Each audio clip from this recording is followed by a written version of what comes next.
After close highline racing at Kansas last week, we come to the Lady in Black, Darlington Speedway, here in Darlington, South Carolina for the Lady in Black 240. Hello, everybody. My name is Frank Marchese. We thank you very much for joining us here tonight for round number 5 of the USRA Cup Series.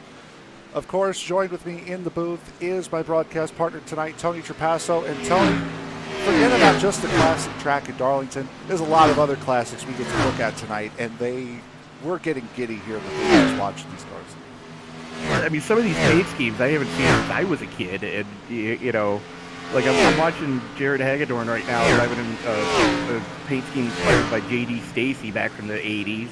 I think I saw a Timmy Richmond paint scheme floating around here somewhere. Wild Bill Elliott, old Coors Melling car.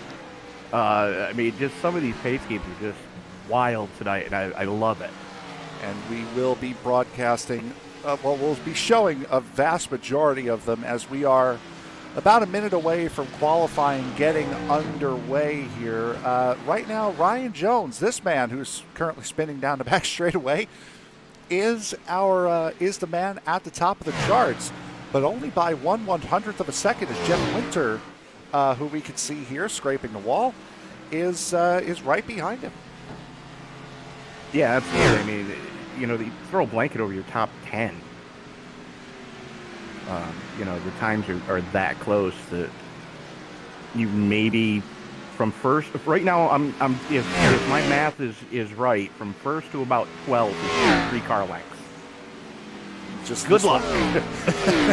Yeah, this one caught my eye here.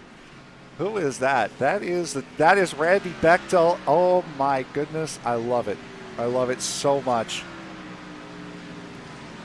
That is a Dave Blaney throwback to the early 2000s. Pontiac was still on that car when that was running around here. You're not wrong. Yeah, that's an old school one. And then you got Luke LaFaro running an old DW paint scheme. Yep. Try to get to LaFaro. There's Alex Huffman. Let's see what he's got. Oh, there's another nice one there. That one's late 90s wall trip there. It's about his... Not moving. Oh, yeah. Oh, that was his old Western Auto ride, yeah. Yes, it was. See one of the... that's the one of Chris Brown in a version of the Skull Bandit, and I love that. The dark, the hunter green and black works so well together. It's such a beautifully made car as practice comes to an end, and we're about to see these cars in qualifying trim. Growing up, when I grew up, there was only going to be ever one Skull Bandit, and that's Harry Gant. And that is more than fair, as we're... Sorry for the black screen there. Nobody's on track, and it is a custom... It's a custom camera pack, so we're just waiting for a driver to jump up on screen right now. That is, or should be, the 14. And we're already under the lights. Yeah, of Matt McMeekin. I'm, pardon me, a little concerned as to why.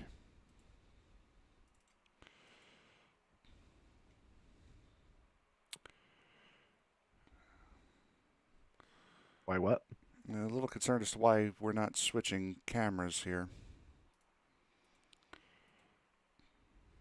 So I do apologize for that. As you can see, some of the guys who are on track right now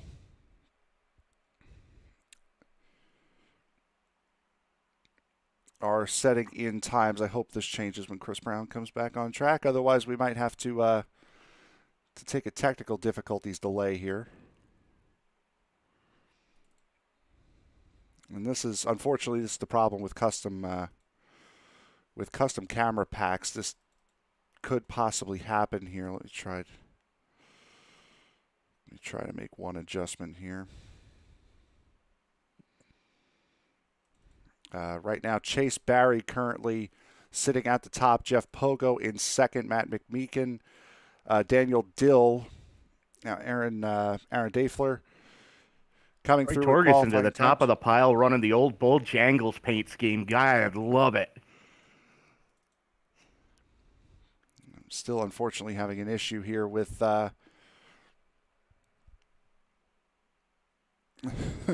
Again, I'm at a point right now where I'm just hoping that Chris Brown comes on track to take qualifying and soon here, because it's not letting me switch. I'll just do it the old-fashioned way. Yeah, we may as well. Well, I can't see anything right now, so I think you might have to take it away here for a radio broadcast for a second. Actually, ladies and gentlemen, we'll be right back from this word from our sponsors. As Randy Bechtel sets purple first and second half of the lap. Please, Chris, jump on track. I'm begging you. Help us out, please. All right, you know what? I think we might have to take a technical difficulties delay here, and we'll be back here in just a moment.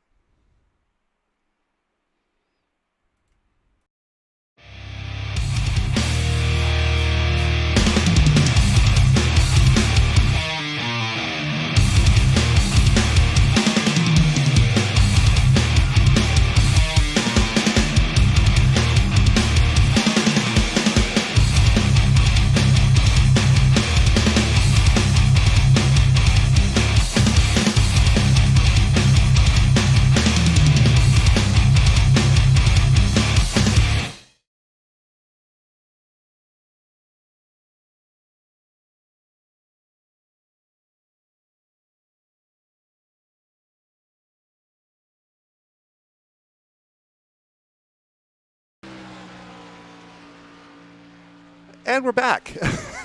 just as I had thought. Once Chris Brown got on track or got into pit road, we would get picture back, and that's exactly what happened. So we're watching Evan Pienta right now take his qualifying lap. He's actually taking extra practice laps here. He's done with qualifying at the moment. So right now, Thomas Ogle is on a flyer in the 23. Thomas Ogle, that old Milwaukee Ford, looking very Tim Richmond-esque in that number 23. Absolutely. There. Absolutely. It's gorgeous. Ooh, jumps up to fourth quick. Thomas Ogle with a 27.43. Slots himself 1/100th in between Roy Lehmans and Daniel Dill in that fourth position. Evan Pienta running a couple of extra practice laps. Here's our broadcast partner, Jonathan Leach, who was stopped in turn 2. Tommy Cannon coming across the line here. He will set a personal best and jump himself up into 7th in that number 24. And then here's the man who saved the broadcast. Here's the one, well, see. You were saying? Qualifying finished. So that's what happened there. Oh, it's going to be a long night here at Darlington. So let's just save ourselves for a second and go to something that we know is going to work, and that is the grid order. Randy Bechtel and Troy Torgerson on the front row for this race. Roy Lehmans, Thomas Ogle, Daniel Dill, Evan Pienta in row 3, Lehmans and Ogle on row 2. Alex Huffman and Aaron Diefler in row 4. Row 5 will be Ryan Jones and Tommy Cannon.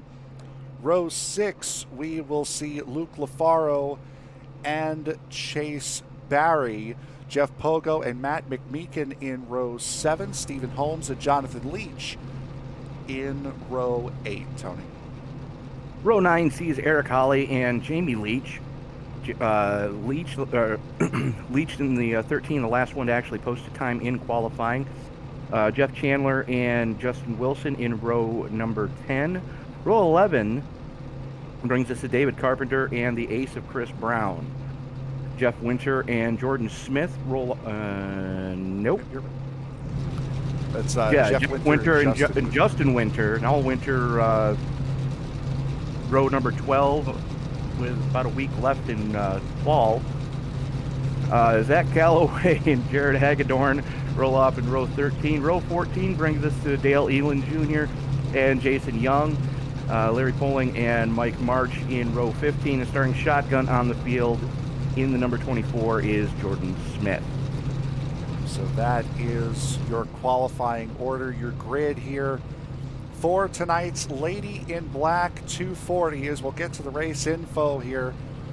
37-degree ambient temperature, track temperature as well, 75. So it is a cool night here at Darlington. As this is really going to be a fun race. It's going to be even more fun considering these guys only have 5 sets of tires total to get them through the entire event. Yeah, that will. Good luck. That certainly will make it an interesting night as Randy Bechtel leads them off going into turn 1. And Tony, we saw a lot of highline racing last week. It's kind of a given here that we're going to be seeing it again, but with how close you have to run to the wall here to make up any sort of time, you are really going to be pushing your luck every single lap of the 175 laps we have in store for you tonight. Well, it's kind of a given whenever you bring a car to Darlington that you're going to have to reskin the right side of the car. It certainly is. Oh, I believe that was the 48 of Leach there that hit the wall down the back straightaway, trying to warm up his tires. So, didn't even get to the green flag, and we've already got a car with less paint on the right side as we thought. So coming out of turn 4, round number 5 of the United Sim Racing Association's 5th season about to kick off. We are green here at Darlington for the Lady in Black 240 as it's Bechtel and Torgerson leading the band. Playing nice, going to let Bechtel slot in front of him. Roy Lehman's getting in front of the 3 of Thomas Ogle, who has Daniel Dill all over him right now. Yeah, we're seeing guys ahead of him all over. And going down the back straightaway, we're seeing guys making contact all the way around the coming out of turn 2. That's going to be a major point of emphasis tonight. Side-by-side action there. A little bit further towards the back. I believe that was Chase Barrett, 11. So has a 58 on his car tonight. But turn 2 is going to be a real big point of emphasis here tonight as far as getting the car out of the wall. You can carry so much speed through 1 and 2. Where you really have to be mindful is coming off 4. 4 is the narrower end of the eggplant-shaped track. You could you could carry it full throttle through turns 1 and 2. It's such a precise exit of turn 2 because you do have to come down that hill in order to make the exit as straight as you possibly can. And sometimes you can get it a little too early, clip that apron, and from there you're pretty much labeled for the wall. Oh yeah, I mean, as we got one down on the apron now, I didn't quite catch who that was. I was a little too zoomed in, sorry. You saw the go ahead. Go ahead. We saw the 23 of Ogle allowing a couple of cars past here, but getting back toward the middle of this pack here, the 71 of David Carpenter has just had a little bit of a poke with the wall. There's another skull-looking car that was more Ken Schrader era skull in the number 52 with Justin Winters. Well, Carpenter kind of a Gant-inspired paint scheme there. So, thank you, U.S. Tobacco. Please come back. I mean, let's call NASCAR what we need to call it. When the U.S. Tobacco money was in NASCAR, it was the heyday of growth. Since then, they've kind of have been on a steady decline, searching for sponsors. And yeah, there was that black and hunter green one that you like of Chris Brown. Yeah, he's down on the apron, which originally when this track was designed, you see that dotted line through the corners? Yeah. The racetrack was actually supposed to be to the inside of the track. And the drivers very quickly during, I think it was the second practice session, realized that if they put it up on that higher banking, they could carry so much more speed and just walk away from everybody. Speaking of walking away from everybody, that is not something that Randy Bechtel is going to do. He's had Jorgensen all over him for the entire run here. Now he's starting to pull a little bit away here, but Roy Lehman's, Evan Pienza's also there as well. These guys staying rather close here at the beginning stages of this race. Absolutely, and it's something you really got to be mindful of. You can't go too hard too fast because this track is known to be abrasive on tires. Only having a set they started on and 4 sets in reserve that they can change into, you really got to be mindful of going over the right model because especially with the new tire model. But something that happened yesterday that I don't think we've discussed yet, and I think you know where I'm about to go with this one, and hopefully we don't get to see it too soon. The new damage model was released in iRacing. Yeah, and that's we were going to bring that up during the pre-race, but because of our issues, we missed it. Yeah, iRacing dropped its new for this next season, and I lost my train of thought there for a second.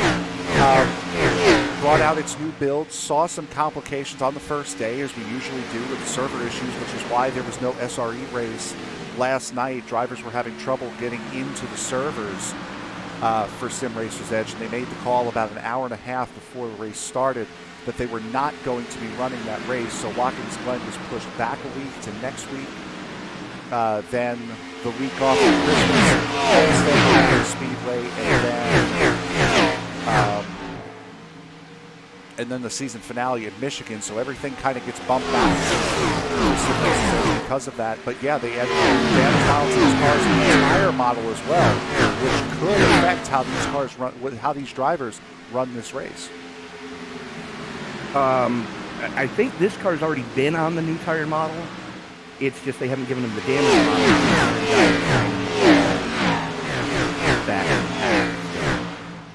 There was also a new aero model put on these cars, mostly for the Speedway, which is where we will be for this series next week as we head to Talladega. But also there was a wall proximity aero adjustment, meaning essentially the closer you get to the wall, the air is going to play with your car a little bit more, could get loose. That's going to be really fun when we go to Talladega. It will be fun here tonight where you have to run by the wall.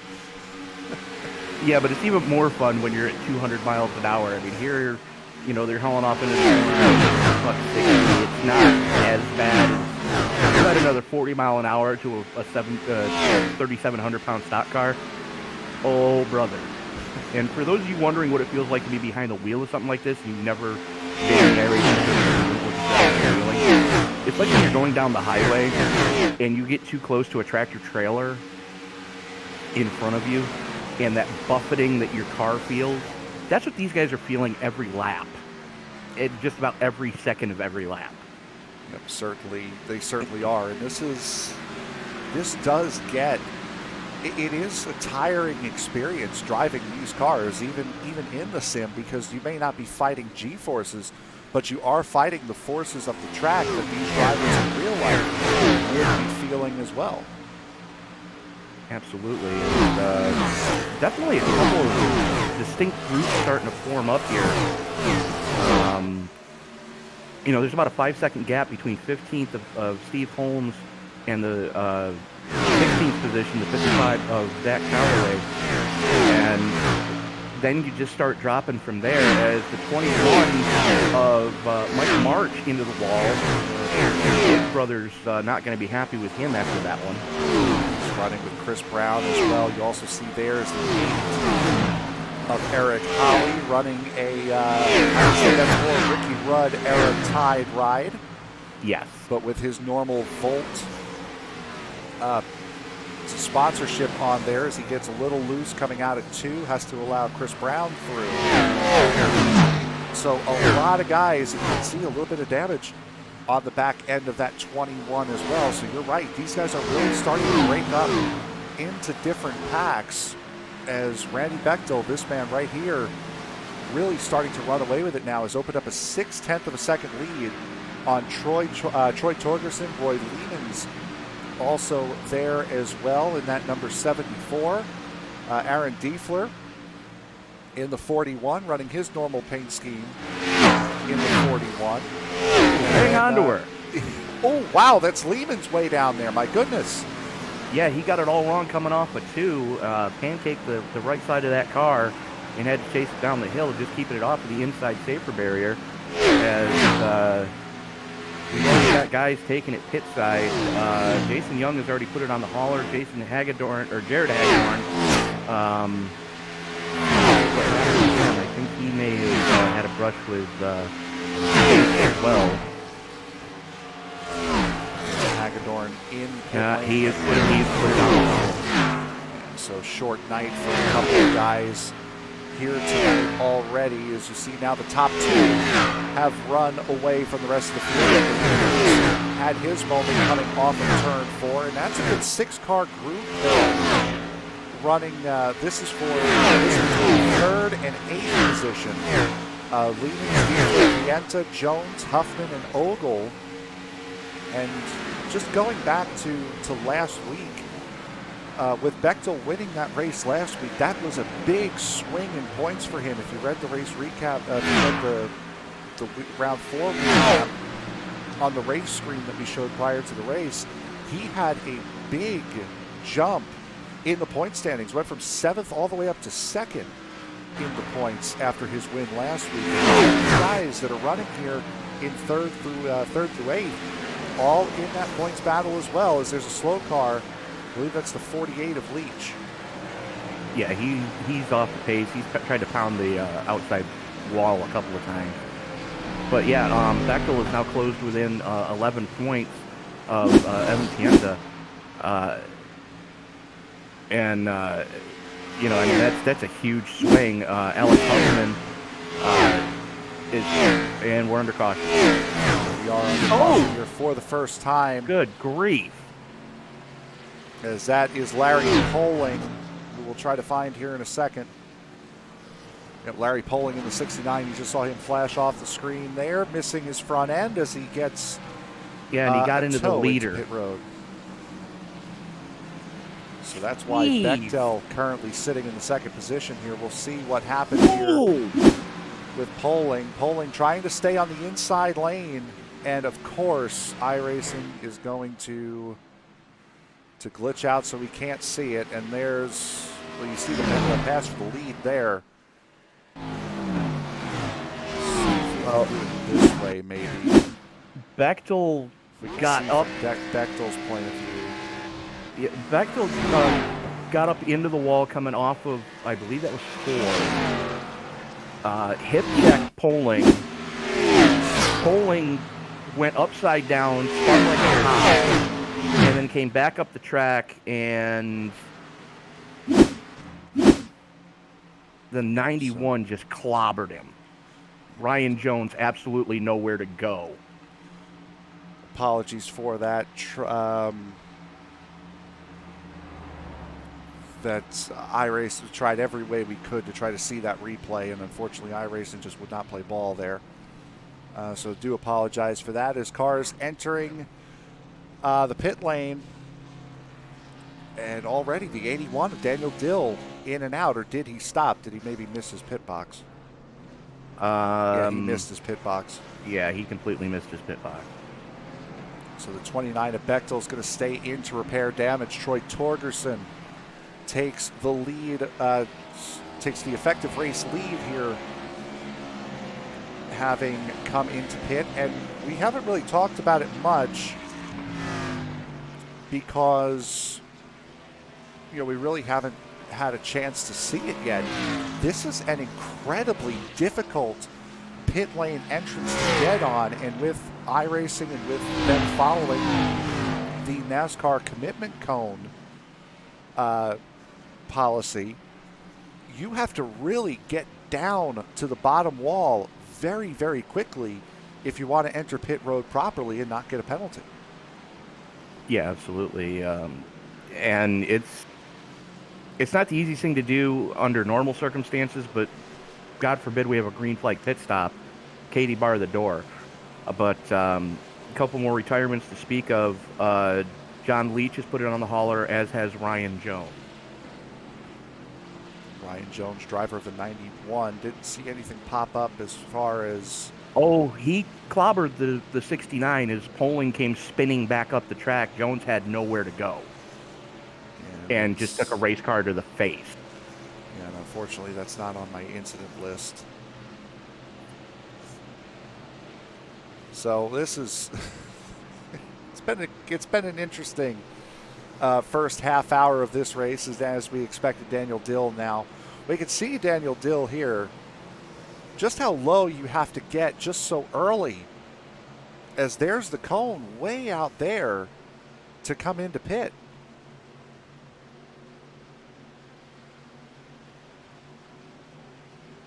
It's just such a sharp pit entry, and with all of the barrels that we saw at the end of pit road, it actually gets quite narrow as well down pit lane here. And that was a change that was made, I believe it was a couple of years ago, when drivers were almost running into an ambulance. They widened that, swung that cone out to where it was, because they didn't want people fake pitting, trying to drive around an ambulance. And there was an ambulance involved, and that's all I'm going to say. And not in a good way. Yeah, no, it never really is.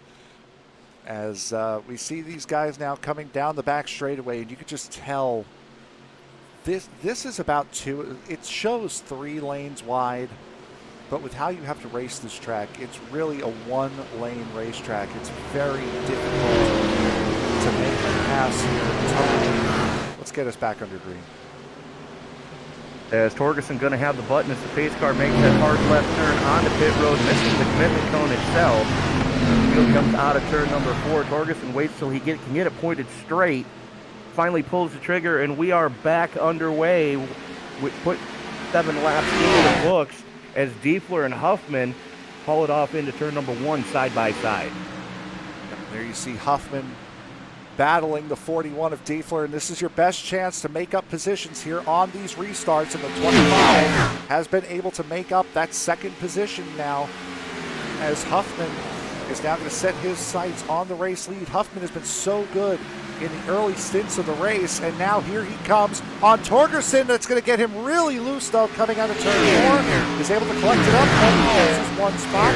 He's certainly in danger of losing a second, but he will hold on to third in front of Thompson. Barely able to hang on. As behind these guys, the battle is really starting to heat up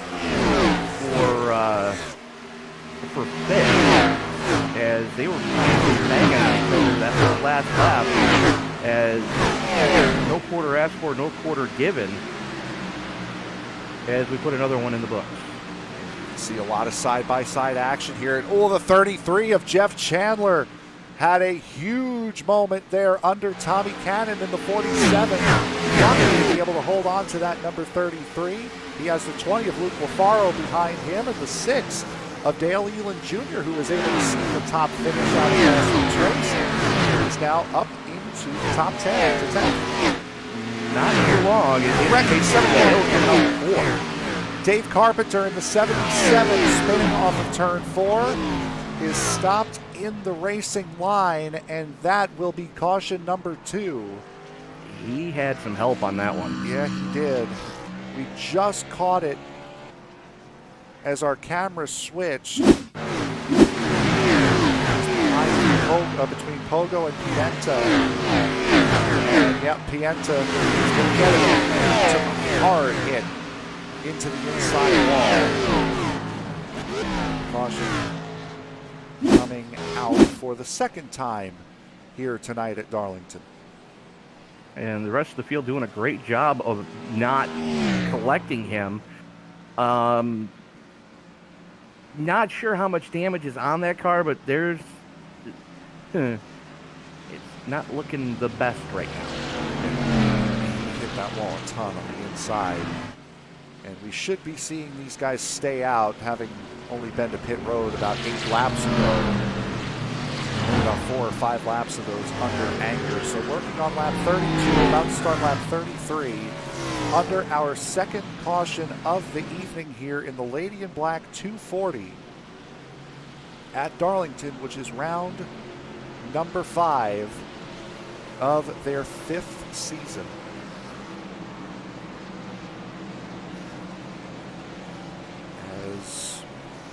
As we had mentioned, next week, we are going to be headed to Talladega with this series. So for those of you who love plate racing and love big field plate racing, which we're going to be seeing again tomorrow night at Talladega with the iRacing East Super Speedway Series, that is certainly going to be an enjoyable race here tomorrow night. After that, they're going to be off for a couple of weeks because of the Christmas holiday and the New Year's holiday.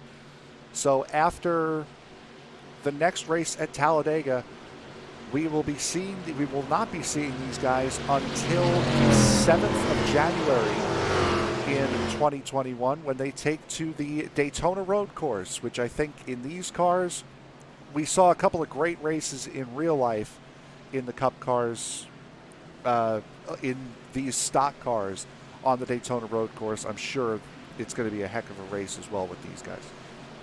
Very much so. Looking forward to it. Still kind of would wish that they'd just run the normal road course, not that the stinking NASCAR one. Yep. Not that thing that Daytona Beach decided would be a good idea to add to an already historic track. I mean, you understand why. You don't want these guys going into essentially a 90-degree turn at 200 miles an hour. So that chicane, unfortunately, while it is absolutely horrendous and completely ruins the flow of the racetrack, it's necessary. No, it's not. And I'll tell you why it's not. For years, they've run sports cars there. Right. And I'm going back to the old IMSA GTO days. Back when I was a kid, you had, Kremer Porsches, and you had the Audi GTOs and all these just monster cars cranking off, going into that corner at north of 200, and I stopped caring a half hour ago, mile an hour, and nobody died. And you're still talking about a 3,600 pounds stock car. So there's no reason why. It amazes me the lack of trust that NASCAR has in its real world drivers. I'll fair. Still, I mean, that's I'm sure that's what they were thinking though. Heavy car, fast track. It's pack racing essentially going into a right-hand turn. So that had to have been the thought process. The left-hand turn. I will say this though, it was a very Italian way to handle that. Just that cars going too fast, chicane. There you go. That's what they did with Monza. That's what they did with Imola. So I do appreciate the but they actually designed those chicanes properly. As we come out of turn 4, getting set to take the green flag here for the third time tonight. Troy Torgerson leads them down. Troy Torgerson gets a great jump, and Troy Torgerson will be by himself going into turn 1 as Humphrey and Weaver go at it again for that second position. Second verse, same as the first. Huffman gets a great drive, though Diefler gets a better drive out of 2 this time as they're side-by-side into 3. And if you're Thomas Ogle right now, you got to be just clenching your butt cheeks wondering when the crash is going to happen. Fortunately for those guys, it did not happen. 25 slots in line to third place. That's Luke LaFaro down on the inside below the dotted lines going down the front straightaway. As LaFaro will slot himself into the 8th position, and that's something you really need to do, as I believe, boy, oh boy, that was, I think, it might have been Justin Winters. No, it wasn't Justin Winters. It was a little further back than that, but somebody had gotten bad loose coming out of turn 2. Eric Collins and Randy Bechtel almost come together. Roy Lehman's up here is now caught in quite a pickle. They are side by side, and Lehman really slow on that outside lane. Lehman's has been struggling as of the last couple of laps here, and I'm thinking that may have a little more damage than bodywork hints at, but he definitely burned the right side tires off that car as we're closing in on 40 in the book, and has Torgerson still leading up at the front. Diefler, Huffman, Ogle, and then it's the 55 of Callaway. There is the 55 of Callaway on the front straightaways. You could just tell just by how much we had to move the camera there, how much that 74 is falling back. He started in 4th on this restart. He's down to 12th. It's still battling as the pole sitter right back around him. So that 74 in just, what, 3 or 4 laps since we've gone green has fallen all the way from 4th all the way down to 13th. Absolutely, and he's got to figure out a way to stop the hemorrhaging soon, because he's got a very hungry Eric Hawley and a very hungry Justin Winters right on him. And here comes the 33 of Chandler to the inside. Jeff Chandler had one heck of an impressive race last week in Kansas. Jeff Hawley out of sorts behind him. Jeff Winters also. Jeff Winters, who actually finished 2nd last week in that number 52, is right there as well. And a guy who started stone dead last on the field, that 24 of Jordan Smith, is starting to work his way up to the 17th position after starting in 31st. And I'm thinking that I'm watching Lehman's, and I'm thinking he's got a lot of suspension damage on the right rear of that car, because that car has not got any drive off the corner. So that would be, I would assume that would be either slipping or tight coming through these corners and not being able to just mat the throttle like the rest of these guys are coming out of the corner. It looks like he's got to stab the brake to get it to finish the turn. You saw how much time he lost there on entry into turn 1. And again, you're going full throttle. You can go full throttle through turns 1 and 2. And unfortunately now for Lehman's, he's about to get passed on the outside by Jeff Winters. There is something wrong with that 74. Yeah, I don't know exactly what, but I'm thinking he may have... You could hear... Yeah. Just when we passed, you could hear a difference. And if you could also hear a difference, there was a sound edit to these cars as well, so they may sound a little different from what they did last week, and that's because iRacing did make a sound update to these cars. But we're going to ride on board here with the 74. He's just having to roll so much. He's on throttle right now, but oh, you can see he's fighting that for 74.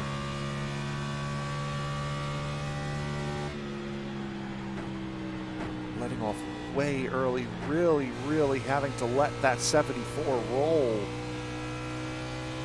I dare say that he hasn't put tires on that car yet, and he has completely burned the right front off of it.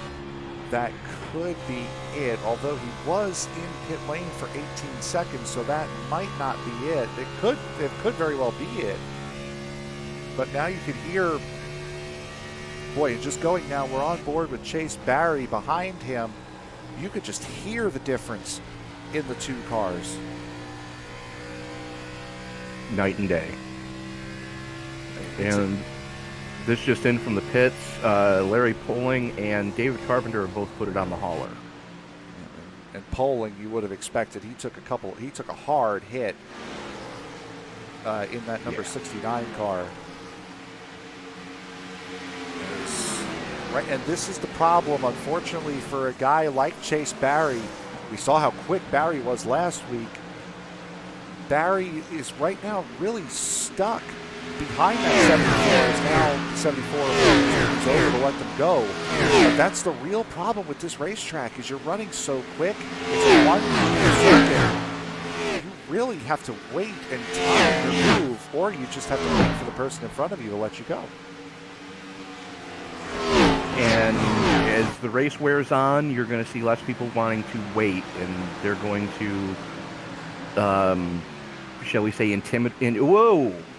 Thomas Ogle going for a ride, has to chase it down the hill coming off a 2. Gets it collected, but loses a bunch of ground to Alex Huffman. Ogle, we were just about to go back up to that front group as Ogle still in a nice little pocket between Huffman and Callaway, but not as close as he was. Still the same top 5. And that's what you're going to see all night long, how difficult it is to pass around here. Still the top 5 of Torgerson, Diefler, Huffman, Ogle, Callaway, Cannon, LaFaro, Eland, Pienta, and McMeekin. Still your top 5, still your top 10, as there is the points leader of Evan Pienta in the 16, getting around the 6 of Eland, and the 14 of McMeekin is going to follow him through. And, that's one of those deals. I can speak here. McMeekin, whoa! I think that might be Eland trying to move over for these guys. Yeah, that's him letting these guys pass. But McMeekin saw the opening, and he had to pounce on it, or else he would have been just along for the ride at that point. Randy Bechtel, the pole sitter here for tonight's race, still moving his way up, just got up into the top 10. Luke LaFaro has just gotten around the 55 of Zach Callaway. And as you mentioned, that's Darrell Waltrip inspired Gatorade number 20. Going to be going after Tommy Cannon here in just a moment.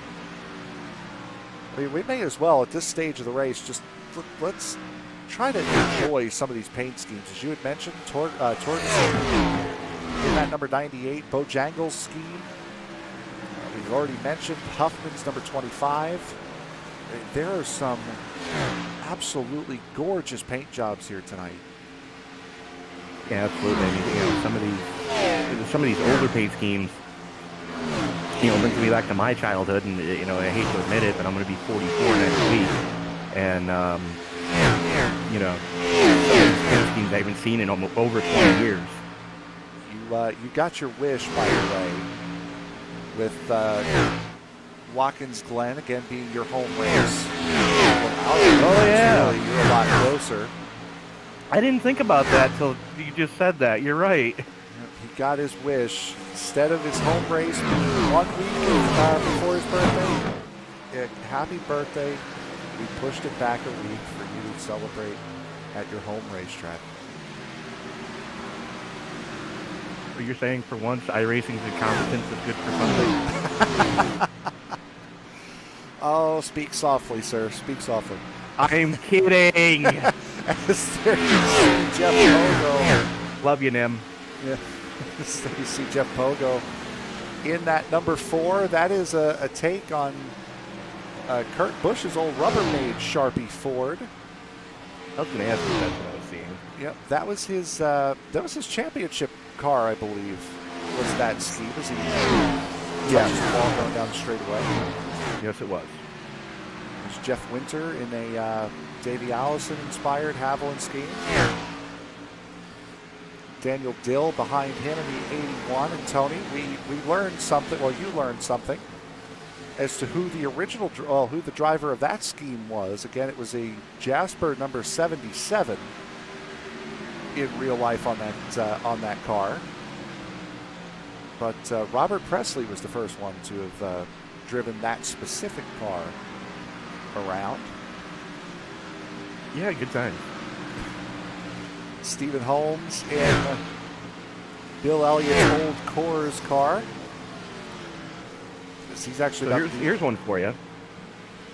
The paint scheme that Mike March is driving, the contingency around there, and the secondary sponsorship.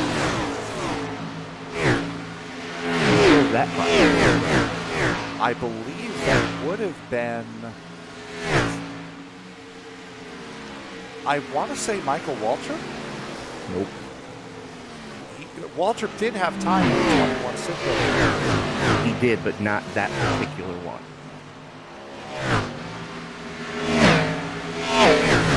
So I think you might have gotten me on this one.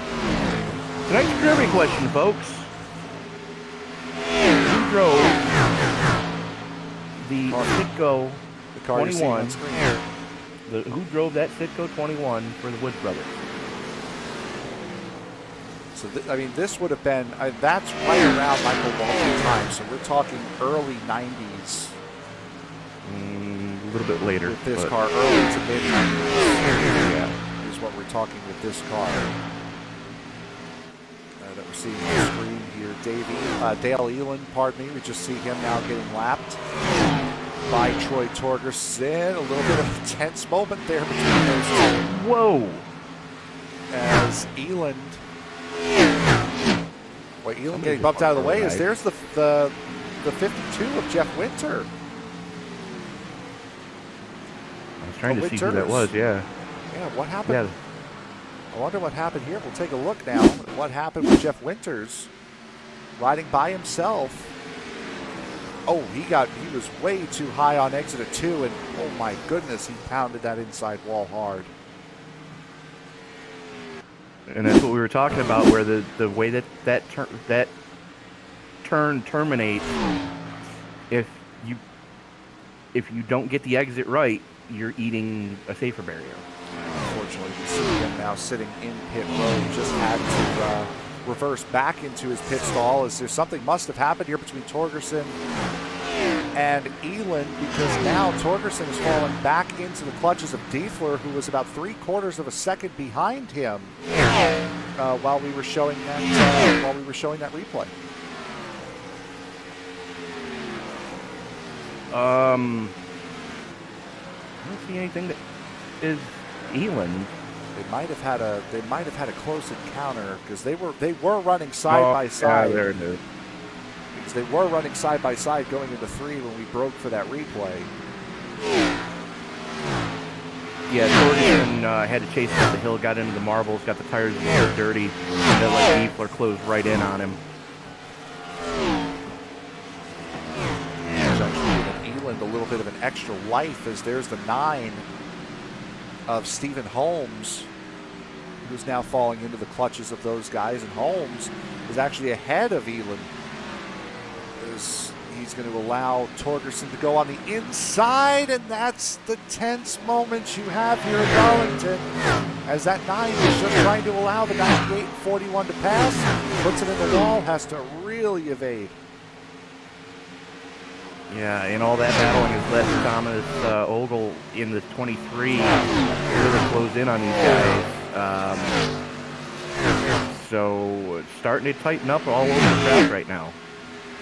Alex Huffman as well. He is now trying to fend off Tommy Cannon. Luke Lafaro has not been able to make inroads after passing Callaway.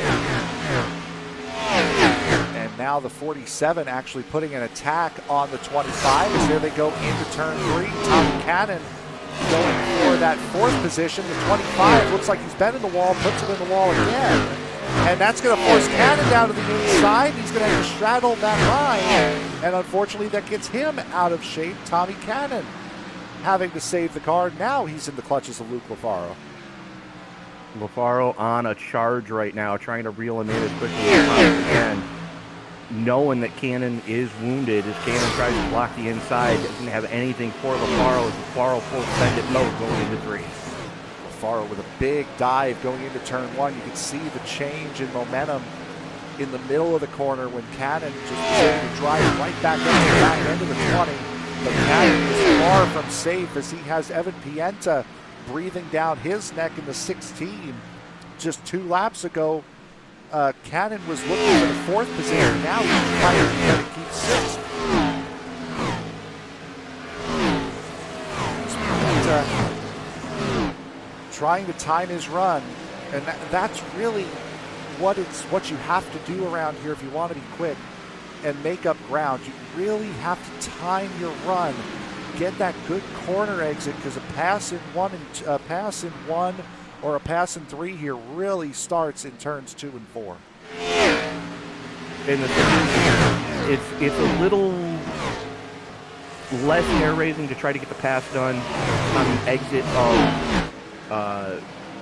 the exit of 1 and 2 than it is to try to make the pass happen in 3 and 4, because 3 and 4 is just so much tighter around them. When Cannon gets loose again on the inside, as you see Stephen Holmes in the 9 just dump to the inside, not close enough, as that creates a major incident. And Matt McMeekin, unfortunately, in the 14 is going to be the biggest loser in that. McMeekin falls all the way back to 10, as again the 9 just trying to slow up to let these cars go by. Ends up coming and pushing back up the racetrack and putting several drivers in the wall. Oh, Roy Lehmans. Oh my goodness. Now, Roy Lehmans doesn't necessarily have superpowers at this point in time. Lehmans came in on lap 65, so about 6 laps ago, Roy Lehmans put a fresh set of tires on that car, which is why I'm sure he's feeling a lot better right now. But I'm sure Matt McMeekin is not feeling too much better, as McMeekin about to lose that 10th position to Kevin Chandler in the 33, and Randy Bechtel in that 29 is right there as well, waiting the pounds. Bechtel's trying to figure out a way to get by McMeekin, as McMeekin sideways off a 2. Yeah, that was really close. I think maybe the 29 might have gotten into the back of him, but in any event, Bechtel up to the 12th position, pardon me, and that 14 really struggling after he got put in the wall. I mean, you could see all the damage on the right side of that car. It's just there's got to be bench suspension pieces on that thing. See all the damage on the nose of that number 14 as well, as he's about to lose another spot to the 11 of Chase Barry. He's at 58 tonight. Chase Barry now going by, and Troy Torgerson has gotten himself into lap traffic. He had pulled that lead back out essentially to what it was, but now that he's battling traffic, he still gets into the wall coming out of turn 2.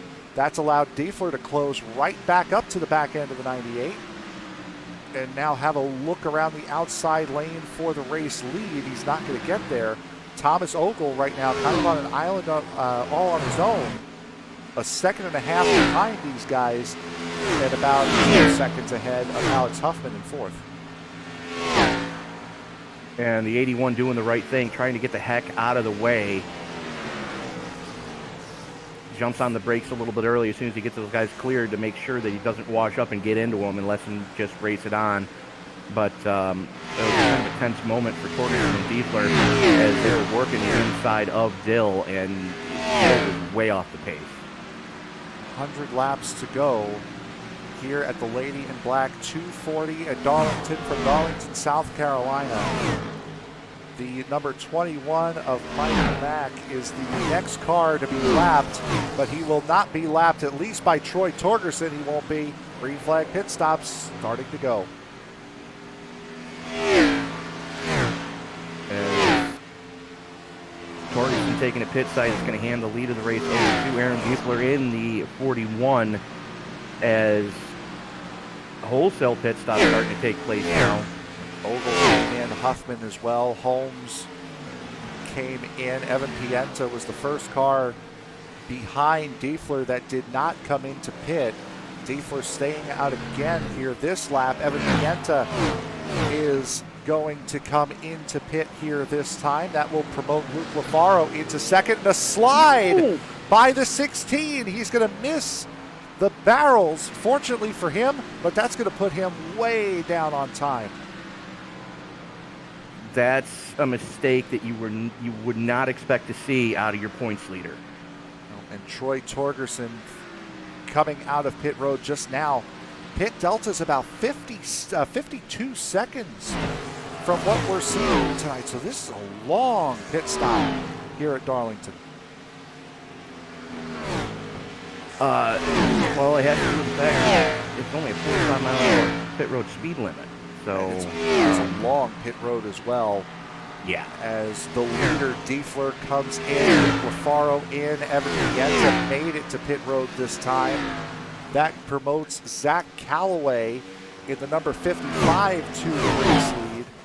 And going back to Pienta's pit entry, that's what we were talking about earlier on in this race with just how difficult this pit road is to get onto and off of. That is very prone to happening. The question is Pienta going to get held in his pits because he did go inside the commitment cone?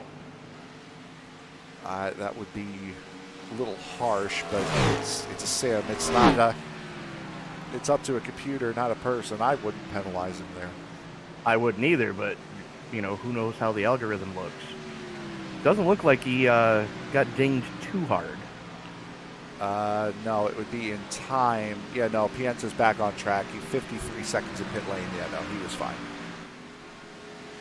So good for him. And I'm seeing here on my timing and scoring, I think Troy Torgerson has had an issue. He has had an issue.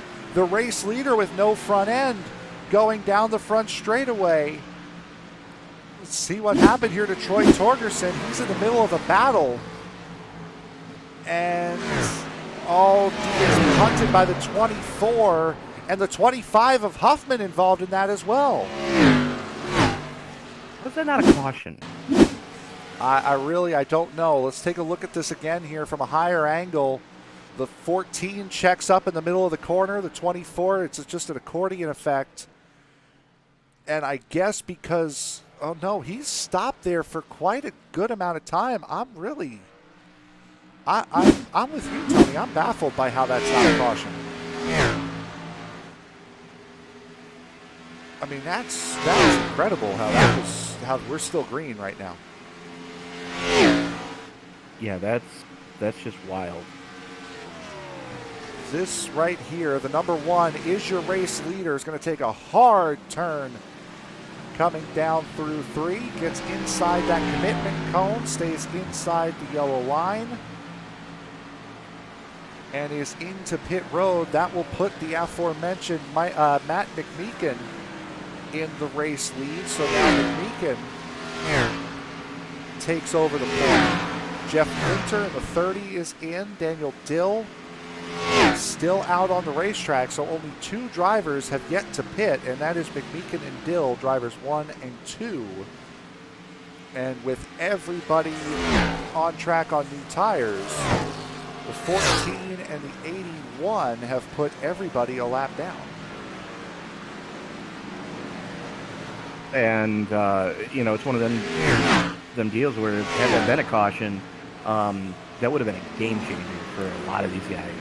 Certainly would have. Now, Diefler has gotten his lap back the hard way. Thomas Ogle has gotten his lap back the hard way. Alex Huffman is on the lead lap, and you just saw Luke LaFaro get his lap back. So Aaron Diefler, here he is. He is the effective race leader right now, and he has a 3-second gap back to this man, the 23 of Thomas Ogle. There's the 30 of Winter coming out of pit road. As boy, this race with what happened to the 98, this really is taking on a completely different complexion now. Oh! Who was that? The 14 just put the 13 into the wall. There is the 14. There is the leader. That might have been the 16. No, that was Leach. Oh, okay. Oh, yeah, there's Leach behind him in the 13. That's Jamie Leach in the 13. Jonathan Leach no longer participating in the race tonight.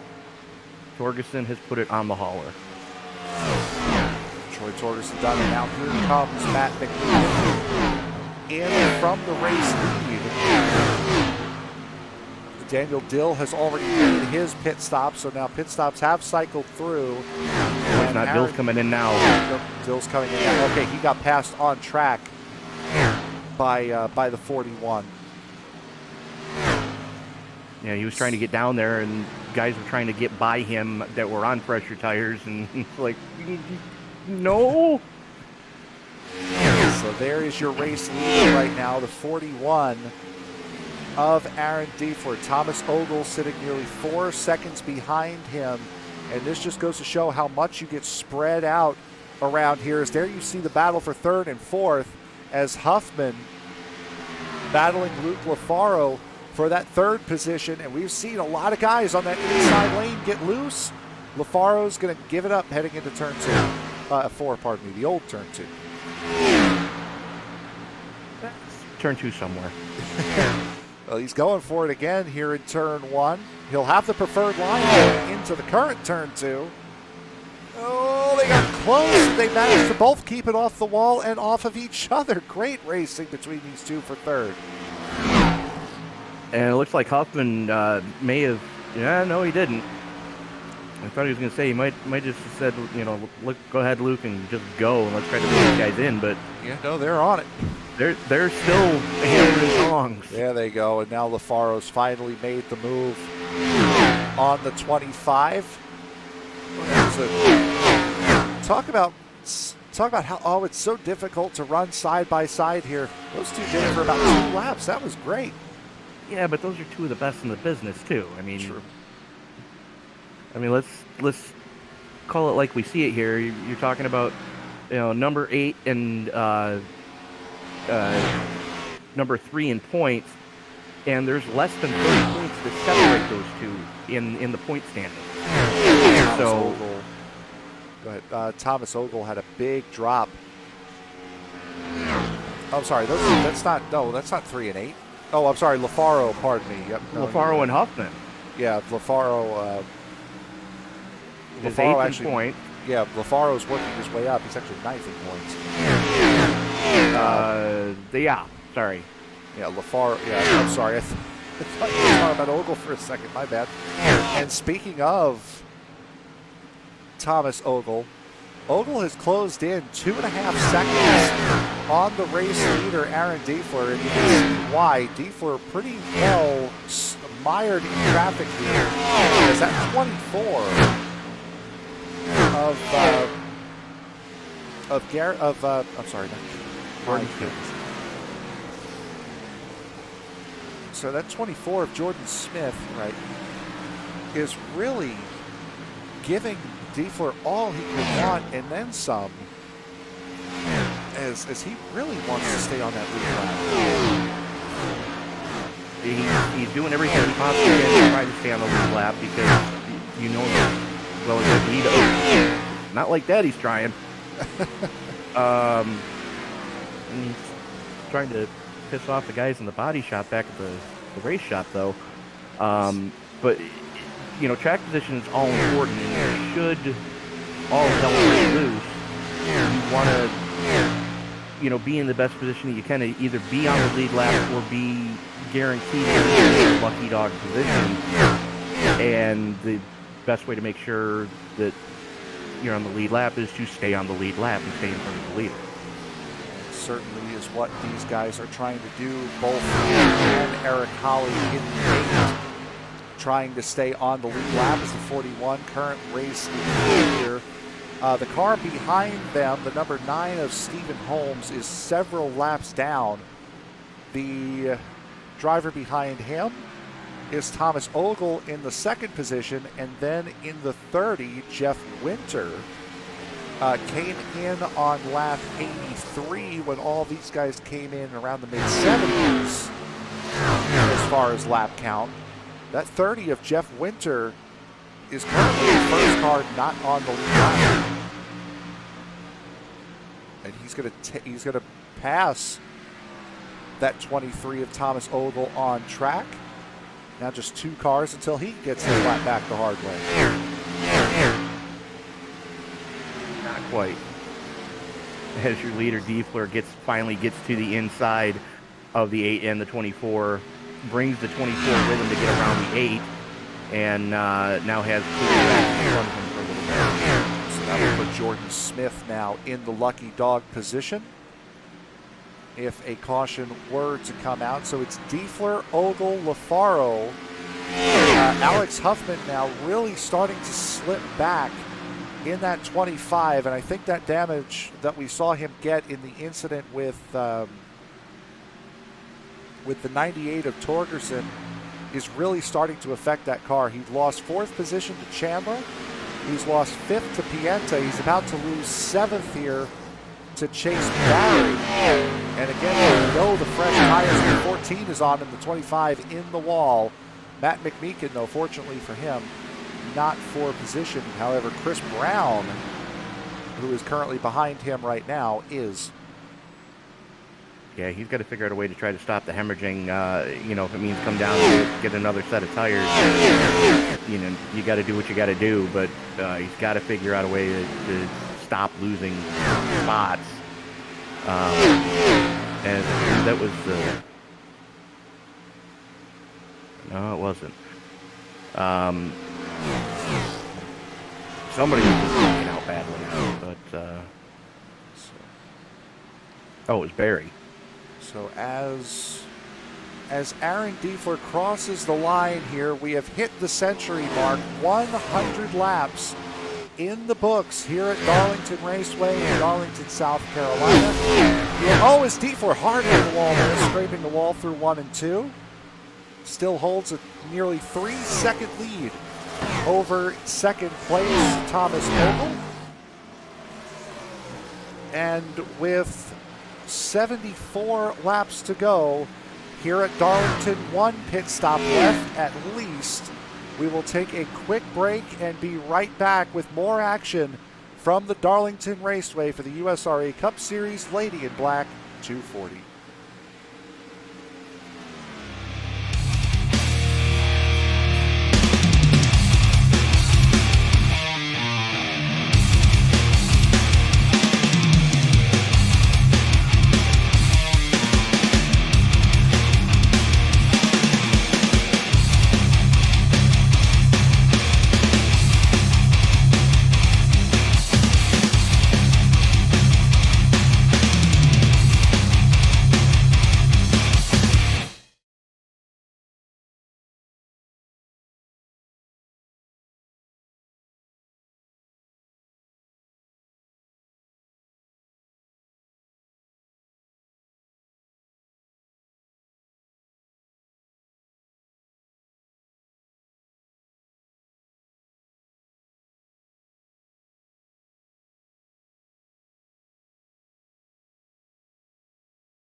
working on lap 108 of the USRA Cup Series Lady in Black 240 here at Darlington Raceway, and the caution has just come out. It's only our third caution of the evening, and we believe it is the 8 of Eric Holly. There he is with a little less on the back of his car than he's had at the start.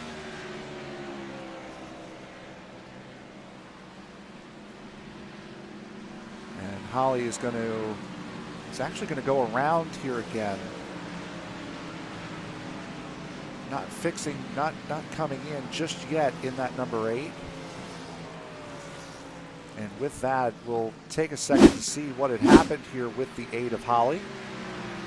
Holly hits the ball hard coming out of 2, bounces off. There's the 9 of Holmes, and my goodness, that was a rebound shot off of that inside wall. What you call getting more airtime than a skateboard at the X Games. There it is, hard off the wall. The 9 of Holmes had nowhere to go. Then essentially just ramps off of him.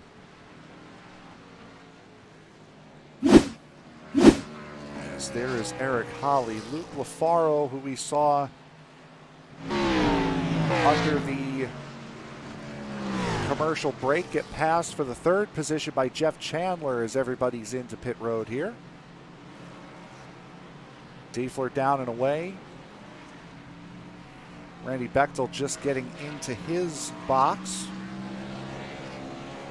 Thomas Ogle out of pit road in the 23. Some guys getting wave around, some guys getting laps back, as I believe it was the 30 of Jeff Winter that got the lucky dog there. There's Jeff. And looks like Chris Brown may have stayed out. We've seen Brown and Barry both stayed out, but Brown coming in now after getting his lap low. So Chris Brown and Chase Barry both coming in. And actually, I don't think he's going to get credited with a lap left. Then maybe trying to cycle himself back to the trying to get the lap led, or he could have been trying to cycle himself to the back of the field. Is what he could have been doing there, but he's had a very solid car tonight. Has Brown. He's been a fixture in the top 10. I'm surprised that he would try to jump out like that. I think he was trying to get that all-important bonus point because he was coming in tonight 6th in points, only 7 points behind Troy Torgerson. And, I mean, we've already seen the night that Torgerson's had, and he's already put it on the hauler. He's not going to fall too far back. Is the 1 of Brown. There he is coming out of the pit road. That's Zach Calloway behind him. Really only falls to 9th position with 10 cars. 12 cars now. After the 30 got one of his laps back. So now that would be 13. I know how to count, I swear. Still not counting right. How many cars do we have on the lead lap? Save me, please. 16. 16 on the lead lap. Yep, you're right, 16. Oh, well, that's with that's with the wave arounds now. As there they go, as we get set to go back racing. I'll figure my numbers and words and stuff out eventually. I welcome the comment. So it'll be Aaron Diefler, Thomas Ogle, Jeff Chandler, Luke LaFaro, the top 4. And it will be Randy Bechtel in the 29, who's still trying to work his way back up to the lead. Tommy Cannon, Evan Pienta, Jeff Pogo, Chris Brown, Zach Calloway, Chase Barry, the top 11, who I believe are going to start in the top 11 positions. Everybody else will be starting at the back. Tony, take it away. As Field works his way out of turn number 4, pace car is in. Diefler wasting no time pulling the trigger. Ogle under heavy pressure already from the 33 of Chandler and the 20 of LaFaro as they haul it off into turn number 1. There goes Luke LaFaro already getting into the wall in turn 1. And this field very quickly spread out, certainly aided by the fact that the guys who took the lane around weren't even back to the grid. Yeah, they were kind of dawdling. Well, that's the one spinning in the background. Sorry, that's Chris Brown in the one sliding to a halt on the front straightaway. We're staying green. He might want to get going there. He might lose a lap trying to draw a caution. Now he finally gets it. And again, we talk about it a lot here.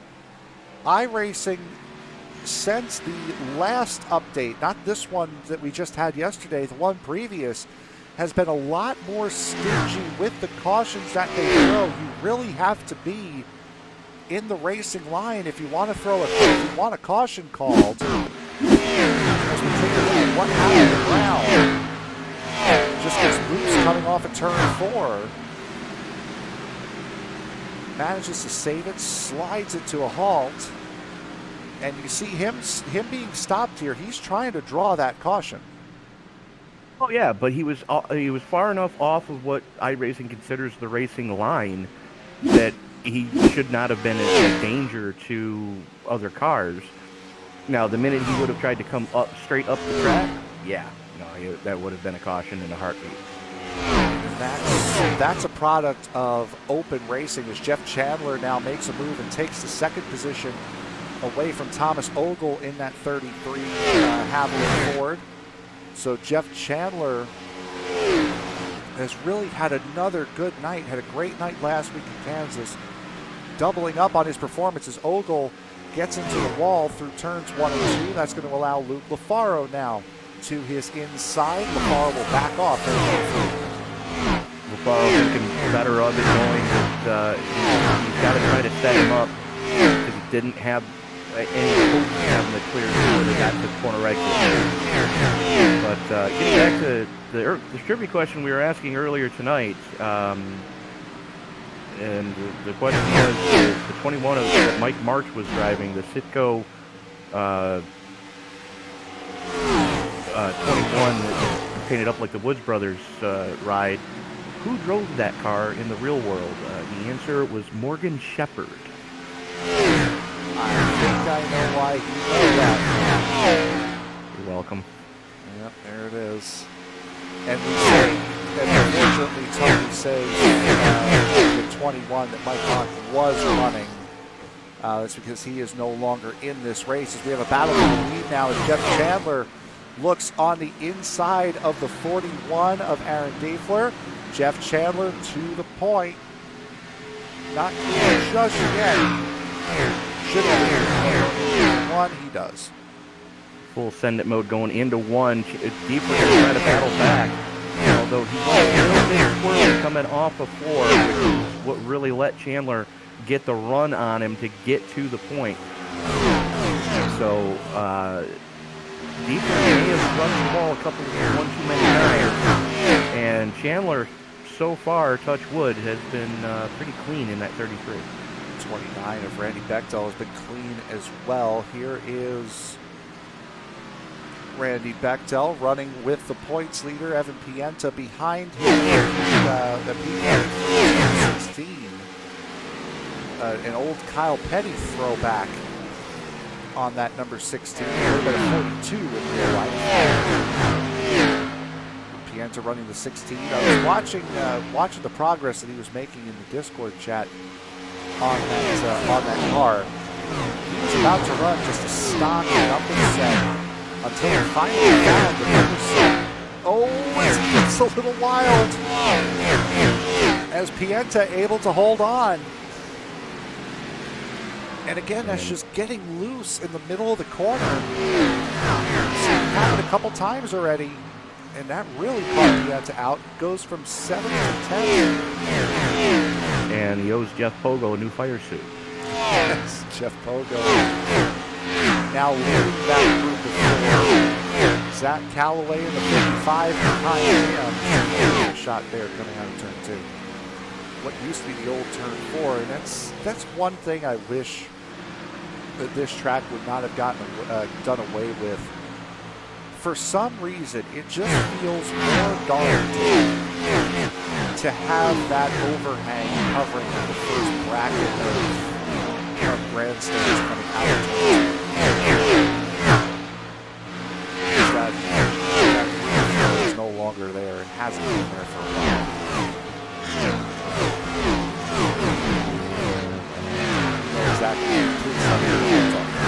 I know exactly what you're talking about. That used to be the front straightaway. Yep. And it used to be the main grandstand for the Southern 500 every year. And the reason why they did away with that roof was because, unfortunately, it was a safety and health deal with the fumes from the race cars getting caught under that roof. People were getting sick. Fair enough. As your leader, Jeff Chandler, who just took the lead on lap 1. That was lap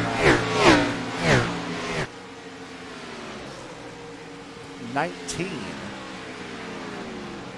for the first time. He is really stretching his legs in that number 23, already up to a 1.1 second lead over a guy who's really dominated this race since the 96, since 98 had his issue. Aaron Diefler in that 49. But the thing is, Diefler has beaten the wall a couple times, and he had such a large lead earlier on that, you know, it didn't affect him much. Well, now he's starting to fall back into the clutches of Thomas Ogle, as Ogle's within a couple car lengths.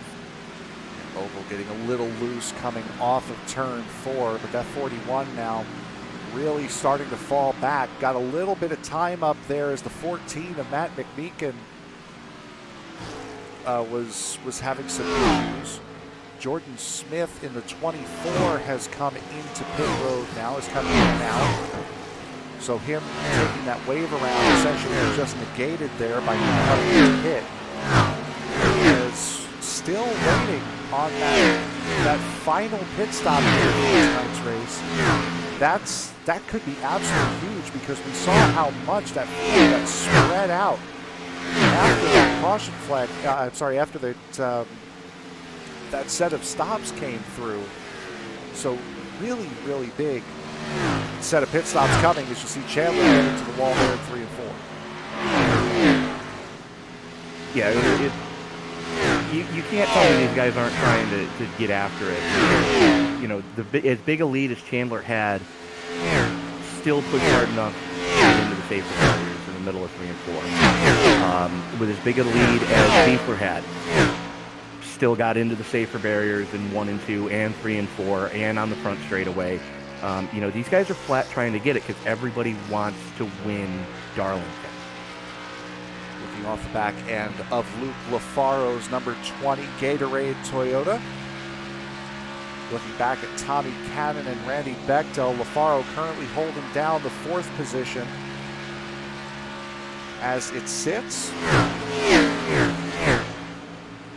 As we'll go back to Randy Bechtel in the 29 to see what he's seeing out the front end of that race car. And here, just to get a little bit of a sense, it doesn't look like there's a lot of banking here. We'll switch to the gyro cam now. You can see there's quite a decent amount of banking around here. It's deceptively banked. This was one of the first high bank tracks in existence, and the turns here were kind of the blueprint, I dare say, in the decisions behind the banking that was put at Daytona and the Talladega and tracks moving forward. But nobody ever realized that, yeah, you're doing, these cars are doing 175 going into 1. At the time, they were only doing maybe 100.5. And immediately they were way north of that when they went to Daytona and Talladega, and things were going horribly wrong horribly quickly. The amount of grip that these cars have as well, you wouldn't have thought back in the 70s and 80s you would be taking this full throttle. You can simulate that now, fortunately, thanks to iRacing, having put the 87 Chevrolet and the Monte Carlo and the Ford Thunderbirds in to the sim, and we have broadcasted a race with those cars around here at Darlington. So it just goes to show just how much these cars have changed over the course of time. Just that these guys can go full throttle through turns 1 and 2 and really only have to lift for a couple of seconds in 3 and 4. And it's probably going to get worse when the Gen 7s come out, because they've gone with a higher downforce, lower horsepower setup. And it's kind of, I don't want to say that it's taken the driver out of the equation, but it's lowered the divisor the driver plays. This is the battle for the 4th position here. Luke Lafaro in the 20, Tommy Cannon in the 47 on your screen right now. Just behind them is the 29 of Randy Bechtel, who've gotten a little bit off sequence as far as pit stops early in the race. Still has not been able to make that time up. He was in the race lead at the beginning of this race, having gotten the pole. That 29 still having an issue coming up through the field, but as to be expected at a track as difficult as this.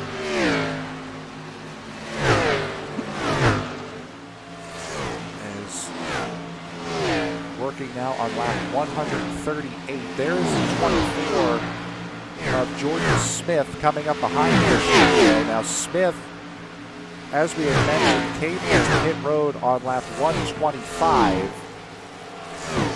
So does have quite a bit fresher tires than this group here. Should make rather quick work of them, as Jeff Chandler, we saw him hit the wall in 3 and 4 a couple of laps ago. Chandler was able to grow that lead back out to about 1.2 seconds. It has now come down to 1 second over the 41. But that 33 is still holding rather calm at the front of this field. As Lafaro ate the wall as the 24 went by, Cannon was all over his back bumper for the back straightaway.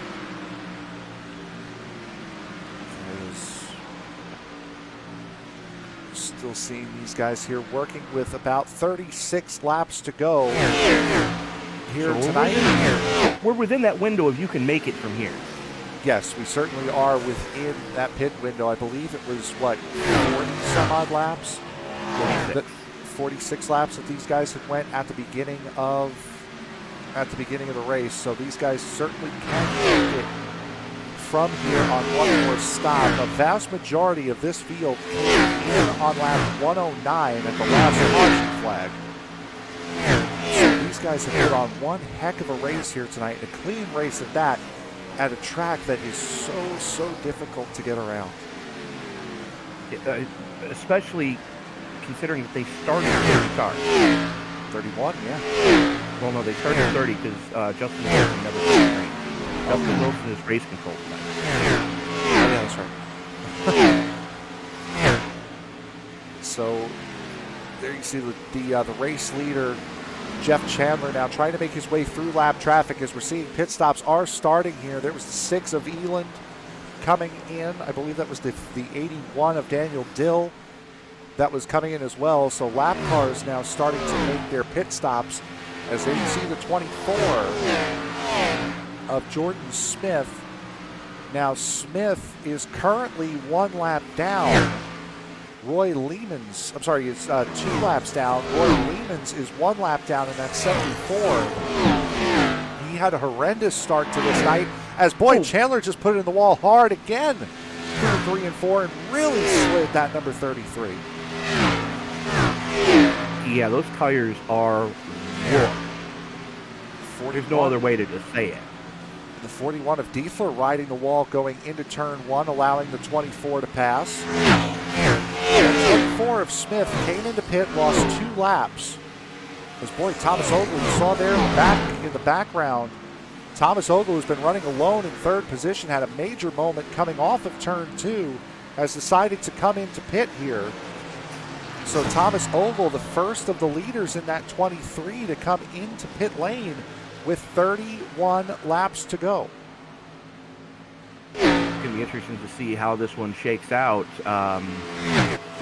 Because we've seen the undercut at other tracks work so well. And with the tire fall off here, you've got to wonder what type of advantage, if any, Ogle's going to get, as your 33 of Chandler is favored.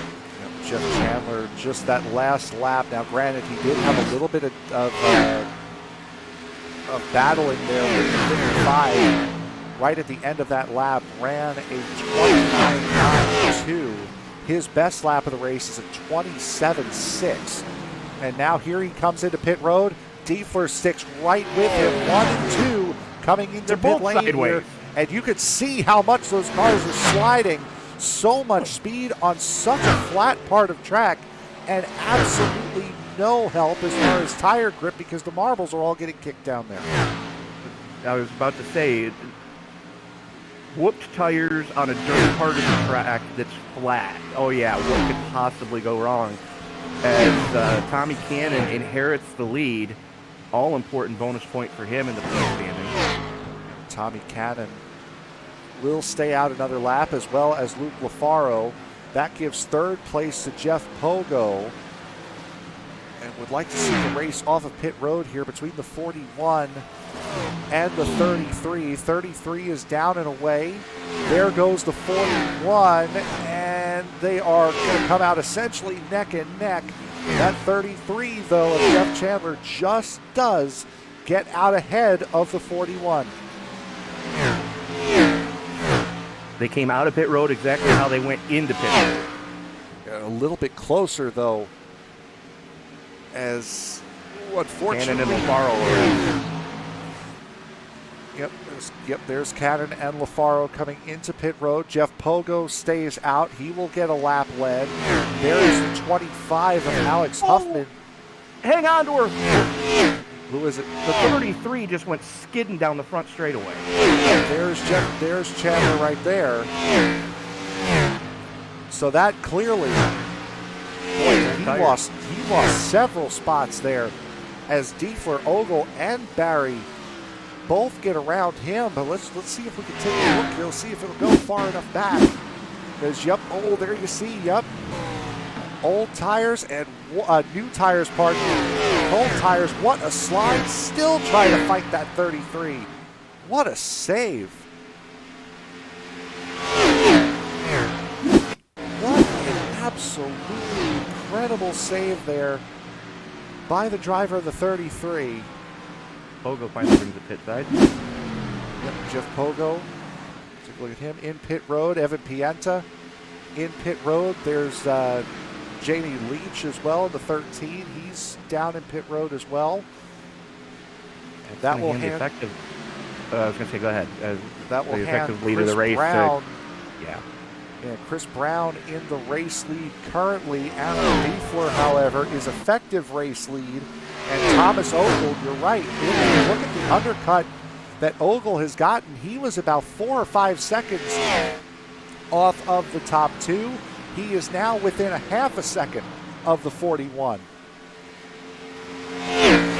Only about 5 car lengths separate Diefler, who's the essential race lead when all the pit stops slowed out. Only about 5 car lengths are good over Ogle. Chase Berry is another 2.5 seconds back.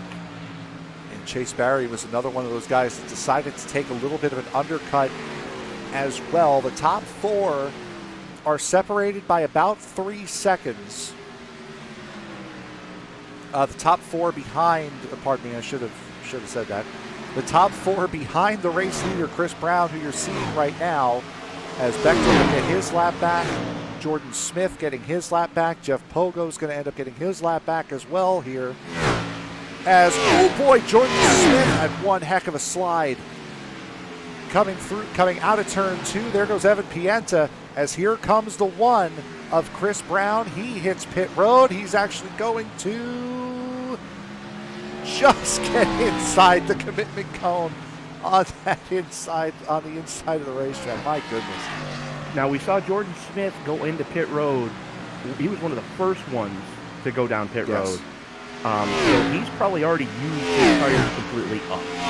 Jordan Smith came into pit on lap 125 to compare the race leader as Leafler came into pit on lap 146. So there is quite a difference in tire life there, as you can see already. Jeff Chandler on the back of Chase Barry in the 11 and hungry. Chase Barry coming in on lap 143. Chandler coming in on lap 146. So very similar tires between these guys, and only a second and a half separating first through fourth. And then a huge gap back to Luke Lafaro in the 5th position. Lafaro behind by nearly 7 seconds on the top 4. Barry hits the chase down the hill as he tries to take evasive actions to go around the lap car there. And meanwhile, Ogle has really closed in on Diefler. What was 5 car lengths is now down to about a car length and a half. Yep, as there goes Jeff Chandler in the 33 for that 3rd position. Around Chase Barry. Yep, Diefler hitting the wall coming out of turn 2. That's going to bring Thomas Ogle right up to the back end of that number 41. 20 laps to go, 19 to go when they hit the line here, and a lot of close battling. We know that 33 is quick. This is going to be a 3-way dance for the win here. It's only going to be a matter of time as Chandler, hungry for a win, trying to do what he can to try to reel these guys in. As Diefler continues to show the way, Ogle just kind of flirting with him right now, trying to time his run. And then that's really what Ogle is trying to do from what it looks like. And in lockstep with Diefler right now. But Ogle. Chandler on a charge. Yeah, Ogle starting to fall back a little bit from Diefler. Was right on the back bumper about 2 laps ago. He's now falling a half a second behind. So we'll take a look at the last lap time for the top 3. 28.1. 28.17 for Diefler, 28.36 for Ogle, 28.16 for Chandler. Chandler was the quickest of the 3, but not by much compared to the race leader. The question is, does he have enough time? If Diefler doesn't make a mistake, does Chandler have enough time to get by both Ogle and Diefler to pull off the win after leading a good chunk of this race? Thomas Ogle again on a couple of lap older tires, not too much to really make a noticeable difference at this point in the run. Some guys have ran their tires a little bit harder than others, and Ogle might be trying to save a little bit here, as now Diefler really starting to run away with it, as Diefler has now pulled out a second on the 23. The 33, however, is really closing in. You can see the gap corner by corner getting closer and closer and closer. He's got it down to about 0.4 of a second now. And Chandler trying to pick his spot of, it's not a matter of if he's going to get by Thomas Ogle, it's when is Jeff Chandler going to get by Thomas Ogle, as Chandler has had one of the cars to beat. It's Ogle's into the wall. Yep, Ogle, we're riding on board with Jeff Chandler. Ogle getting into the wall just ever so slightly through turns 3 and 4, but that might be all the advantage that Jeff Chandler in the 33 is going to need.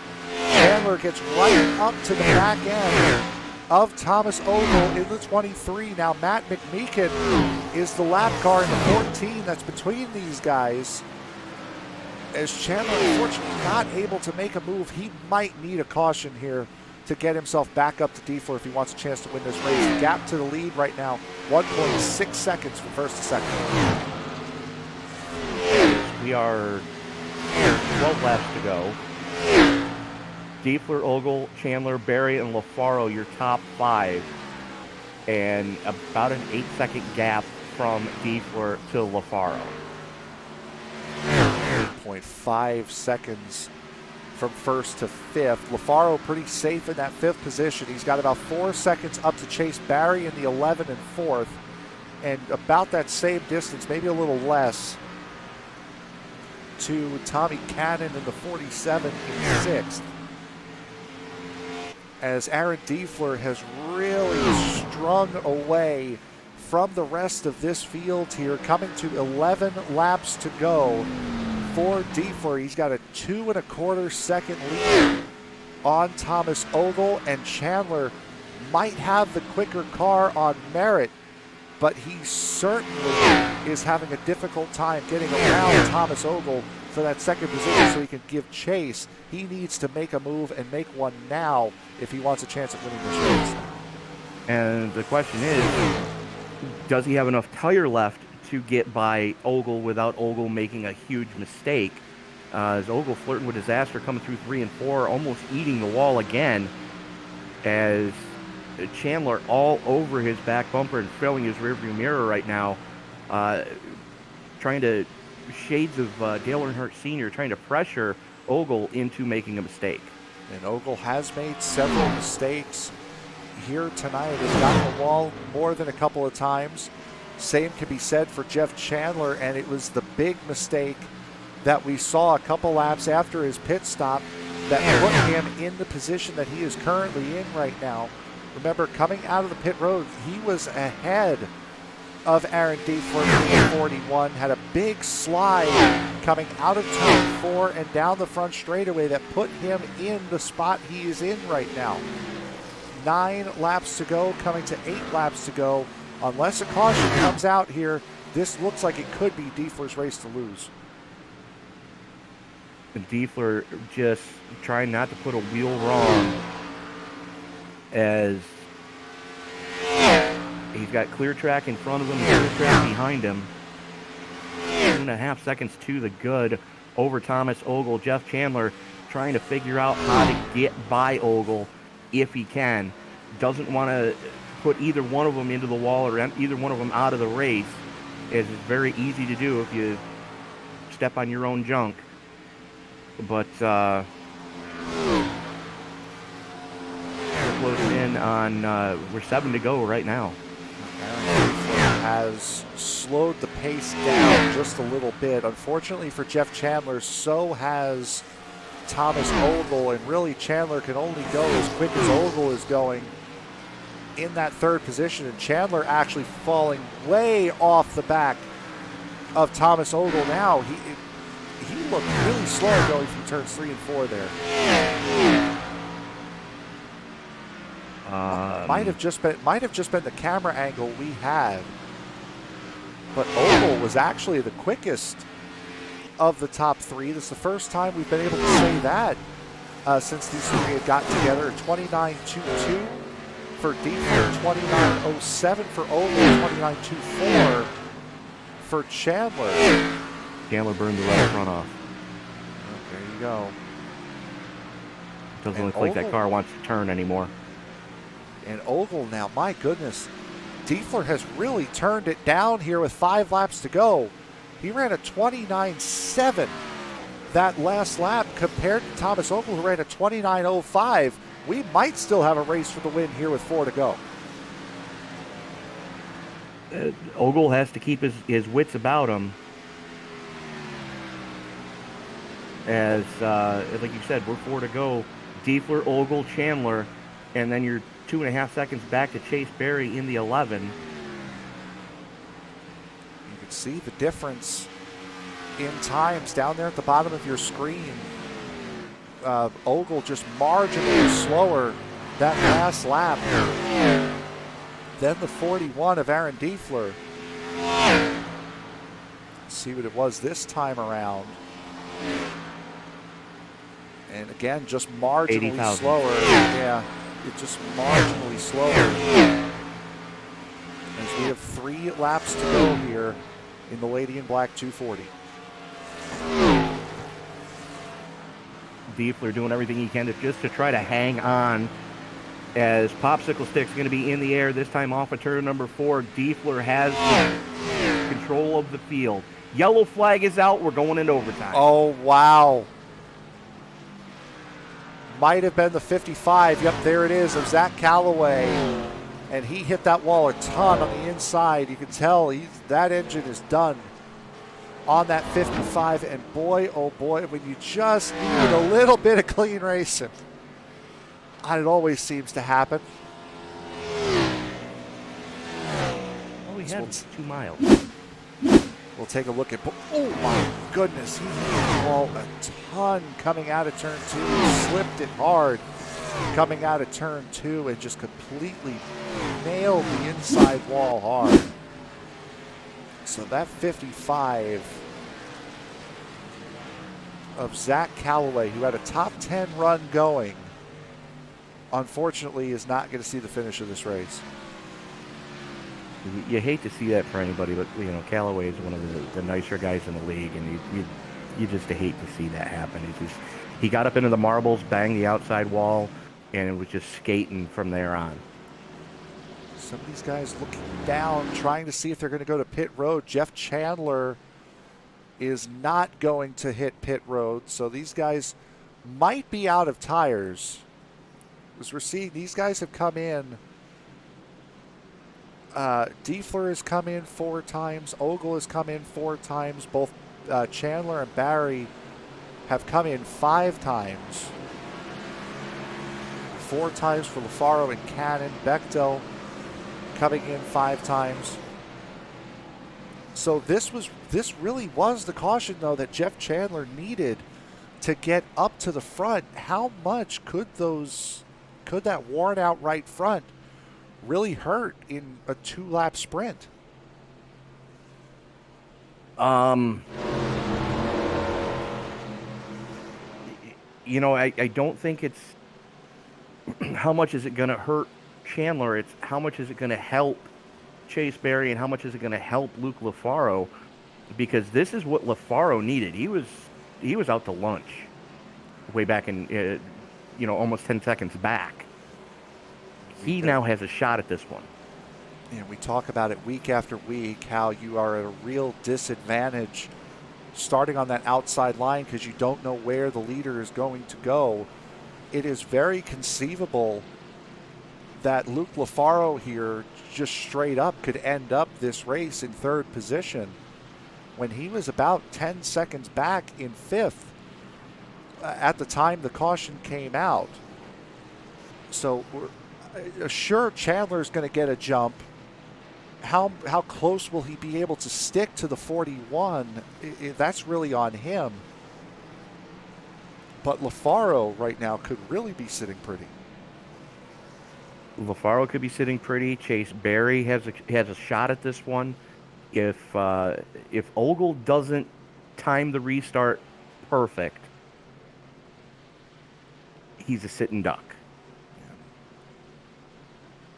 So going through the top 10, you can see him on screen right now, but it's going to be Aaron Diefler, Thomas Ogle, Jeff Chandler, Chase Barry, Luke LaFaro, Tommy Cannon, Randy Bechtel, Jeff Pogo, Evan Pienta, and Jeff Winter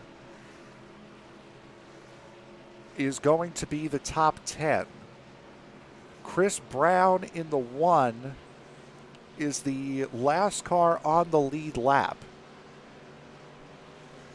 Everybody else from 12th on down is at least 1 lap down. As we get set for, I believe this is our first of 3 green-white checkered attempts. 1 of 1. Oh, 1 of 1. So this will be the only green-white checkered attempt here. So next flag, whether it be caution or checkers, ends this race. As the cars are now doubling up here to get this green-white checkered run underway. And again, Tony, as you said, this is really on the restart of Thomas Ogle to see who is going to get a chance at winning this race. Ogle needs the restart of his life. He's got to gamble. That's the only way he's going to maintain on the podium is he's got to gamble on this restart. Chandler has the advantage where he can actually see when Diefler twitches. And as soon as Diefler thinks about moving, Chandler's going to go with him. Ogle has to gamble. Pace car is in. Yep, pace car is off. There goes Diefler. We saw him do it on the last restart as well. He went a little earlier than what would have been expected. Jeff Chandler right on him, and Chandler's going to slide into the outside wall. Everybody gets away except for the 30. And a big wreck here in turn 1. This might cause the caution here. I'm surprised it hasn't come out yet. But down the back straightaway, they are still racing. Here is Aaron Diefler, still in the race lead. Diefler in the lead. Ogle got the restart he needed. The race right now is for third. It's Jeff Pogo getting around LaFaro for third.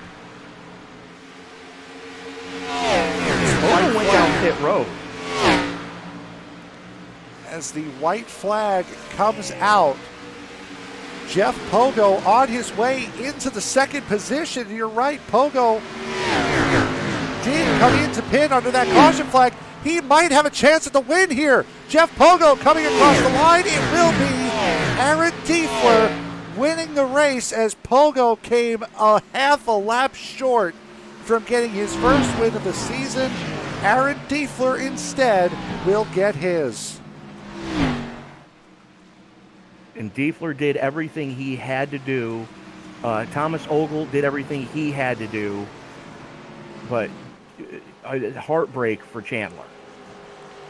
It certainly was, and we will go back and take a look at what had happened there on that restart as Aaron Diefler becomes the 5th different winner in 5 races on this 5th season. As let's take a look back here, and this all happened on this restart as Chandler really tried to get that run, and unfortunately it was him and Chase Barry that got caught up in it. Those guys were really fighting each other hard. The 33 essentially puts the 11 in the wall. And then with how slow everybody was, Chandler just comes down the track, whether he was in control or not, I'm not sure. I don't think he was in control. Yeah, it didn't look like he was. But that is unfortunately what would end his race. Here comes the 30 into this. And the 30 is the one who ends up running into the 33. And boy, Lehman's took one heck of a shot and essentially threw the 33 back up into the 11.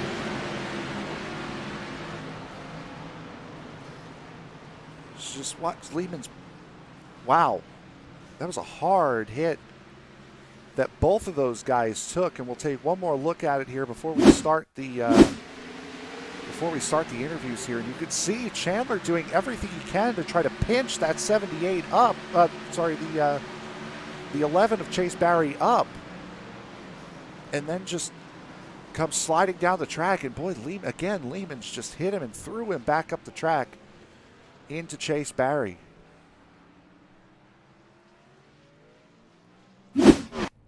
But that will be the end of the race, as you've seen. And Tony, I believe you have the race winner, Aaron Diefler, in with you. Aaron Diefler, congratulations on winning here at the Lady in Black. You did exactly what you needed to do on that last restart to maintain the lead. Yeah, I had to push as hard as I could because I know there was a few guys back there with fresh tires. And luckily that's all there was that 2-lap dash. Otherwise, Pogo definitely would have had it. Now coming to the green, did you see what was going on behind you? No, I had no idea. At that point, I wasn't even looking in the mirror. Well, it's probably a good thing you weren't, because all hell seemed to break loose right behind you there as you were coming to the line to take the green. But talk us through early on in the race. You kind of flattened the right rear quarter panel of that car pretty significantly. Yeah, I couldn't seem to keep it out of the wall, even when I was leading all by myself. At some points when you're out there by yourself, you just stop paying attention a little bit, I guess. Um, but she kept going, and luckily I didn't get enough damage to slow me down. Uh, well, you didn't, but you maintained within striking distance. For the vast majority of the race, it was the Chandler and Diefler show, and when you got the race lead with about 20 to go, what was going through your mind? Just keeping your foot all the way to the floor as long as you could, because I knew that's what those guys were doing. If I wasn't doing that, they were coming. So Well, Aaron, just a masterful job. How early did you burn all the tires off? very in that last run, really, really quick. Probably within the first 15 laps, they were gone. All right. Well, we go from. Thank you. I was going to say we go from Darlington this week to Dega next week. Your thoughts going from the Lady in Black to the biggest track on the schedule? Try and stay up front and stay out of the middle and the back, because you guys know what goes on there. I mean, it could happen in the front too. That's all about luck. So we'll just have to see what happens. All right. Well, Aaron, again, congratulations on getting the win tonight. Anybody you want to thank before we let you go? Thanks to Jeff and Eric and whoever else runs USRA, you guys, a couple of my teammates, Randy and Chase. That's about it. All right. Well, we're looking forward to seeing you next week at Dega. Congratulations on the win tonight. Thank you. And Frank, I believe you have driver of the number 4, Mr. Jeff Pogo, with you now. I do have Jeff Pogo with me right now. Jeff, you came into pit under that last caution, and boy, you came just a half a track short, man. Yeah, that little wiggle off of 2 on that final restart, I think, cost me a little bit of speed to get Aaron. I don't know. I might have needed one more lap, but it was a good run, good effort. It certainly was. You were in the midfield pretty much the entirety of the night. We saw a lot of what was going on at the front. How crazy was it in the midfield while everyone was still all packed up together? I mean, it's tough. It's hard to pass here, no matter if you're in the front, back, middle. I mean, even if it's just you and another car, it's hard to get by anyone here. But you're just patient and take your time, get around people, try to keep the car as clean as possible at the end. And that you did. Were you? I'm sure you could not have been expecting to be where you were at the end of that race. But how difficult was it to get through that wreck? To get up into a position to where you could do what you did by finishing second? I didn't know if I was going to make it through it. I thought I could get to the left side of it, but I knew Evan was right there at my left rear quarter. I didn't know if I was going to go too far left and get hooked. I just prayed that he gave me a little bit of room, and I'm hoping he did. And he certainly did. One track where we're not going to get a lot of breathing room is coming up next week at Talladega. What are your thoughts going into the first super speedway race of the year? Generally, I try to play it safe, run at the back for the first 3/4 of the race, but it seems to bite me every time. So I don't know. I might try to run up front this time. We'll see what happens. All right. Anybody you want to thank before we let you go and celebrate your podium? Yeah, I'd like to thank my wife for letting me be down here every Thursday doing this stuff. We got a 4-month-old baby, so I know she has her hands full dealing with her when I'm down here. Got to thank Dan Dill, Eric Holly, Steve Holmes, and Justin Wilson. Now he's our little eyes in the sky from the start of this race to the rest of the season, I guess, doing on-track admin stuff. Yeah, it's a good race. Turn 3 sucks here. I hate the entrance, but other than that, came out pretty good. Got to thank you guys for broadcasting it. Appreciate you being here every week. And it's absolutely our pleasure. And there is your second place finisher here tonight, Jeff Pogo. Bud, congratulations. All right, so that was your second place finisher, Jeff Pogo. Now, Tony, Time to interview our third place finisher. It's Thomas Ogle.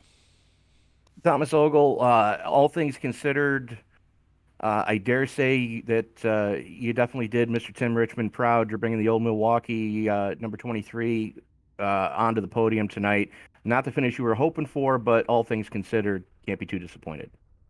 No, I'm really happy with a third. I told Troy before the race started, if I can get a top 10, it's like a win here. You kind of, especially with some guys that are aggressive, if you can stay out of trouble, you could usually kind of luck into a top 10. Well, luck was definitely on your side. Lady Luck was the lady in black tonight. We saw you get into the wall a couple of times, but you didn't clobber the wall like we've seen other guys do. How difficult was it to not constantly eat the safer barrier in the middle of the corner? I had more trouble in 1 and 2 than 3 and 4 because I was pretty conservative going through 3 and 4. But some of those guys, the 33, I think probably was the fastest car, but he could run wide open in the 1 and 2, even kind of on older tires. I don't know whether it's the angle or what, but I just couldn't do it. And that's probably one of the places I hit the wall that hurt the car the worst is in the middle of 1 and 2. Now, on that last restart, how much were you anticipating the restart? It's hard. I knew he went early last time, like right when the pace car pulled off. So I thought he would go pretty early. So I did okay on that restart. I think I was going to be all right. And then whoever was behind me really helped me get past. I think it was the 33. He gave me a pretty good shot in the back, which I appreciated. So I was real happy with my restart. And then I saw the 4 coming. I was like, he has to have tires because he just was flying. And then I just got out of his way. Yeah, the Chase Berry gave you a shove coming to the green. At the same time, Jeff Chandler got into his door and all hell broke loose behind you guys. I'm not sure how much of that you saw in your mirrors, but it was definitely an interesting restart. I saw it in my mirror. I mean, it didn't break my heart to see those guys give us a little bit of a gap, but it did break my heart when I saw the guy that Jeff like flying, like he ran me down 3 seconds in a lap, so I knew I wasn't holding him off. Well, Tom, we go from Darlington to Talladega next week. Your thoughts going to the plate track? It's such a crapshoot. You know what I mean? If you stay up front and survive, you've got a shot to win.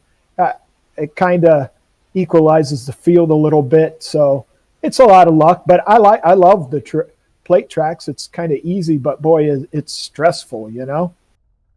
Absolutely. Is there anybody you want to thank before we let you go?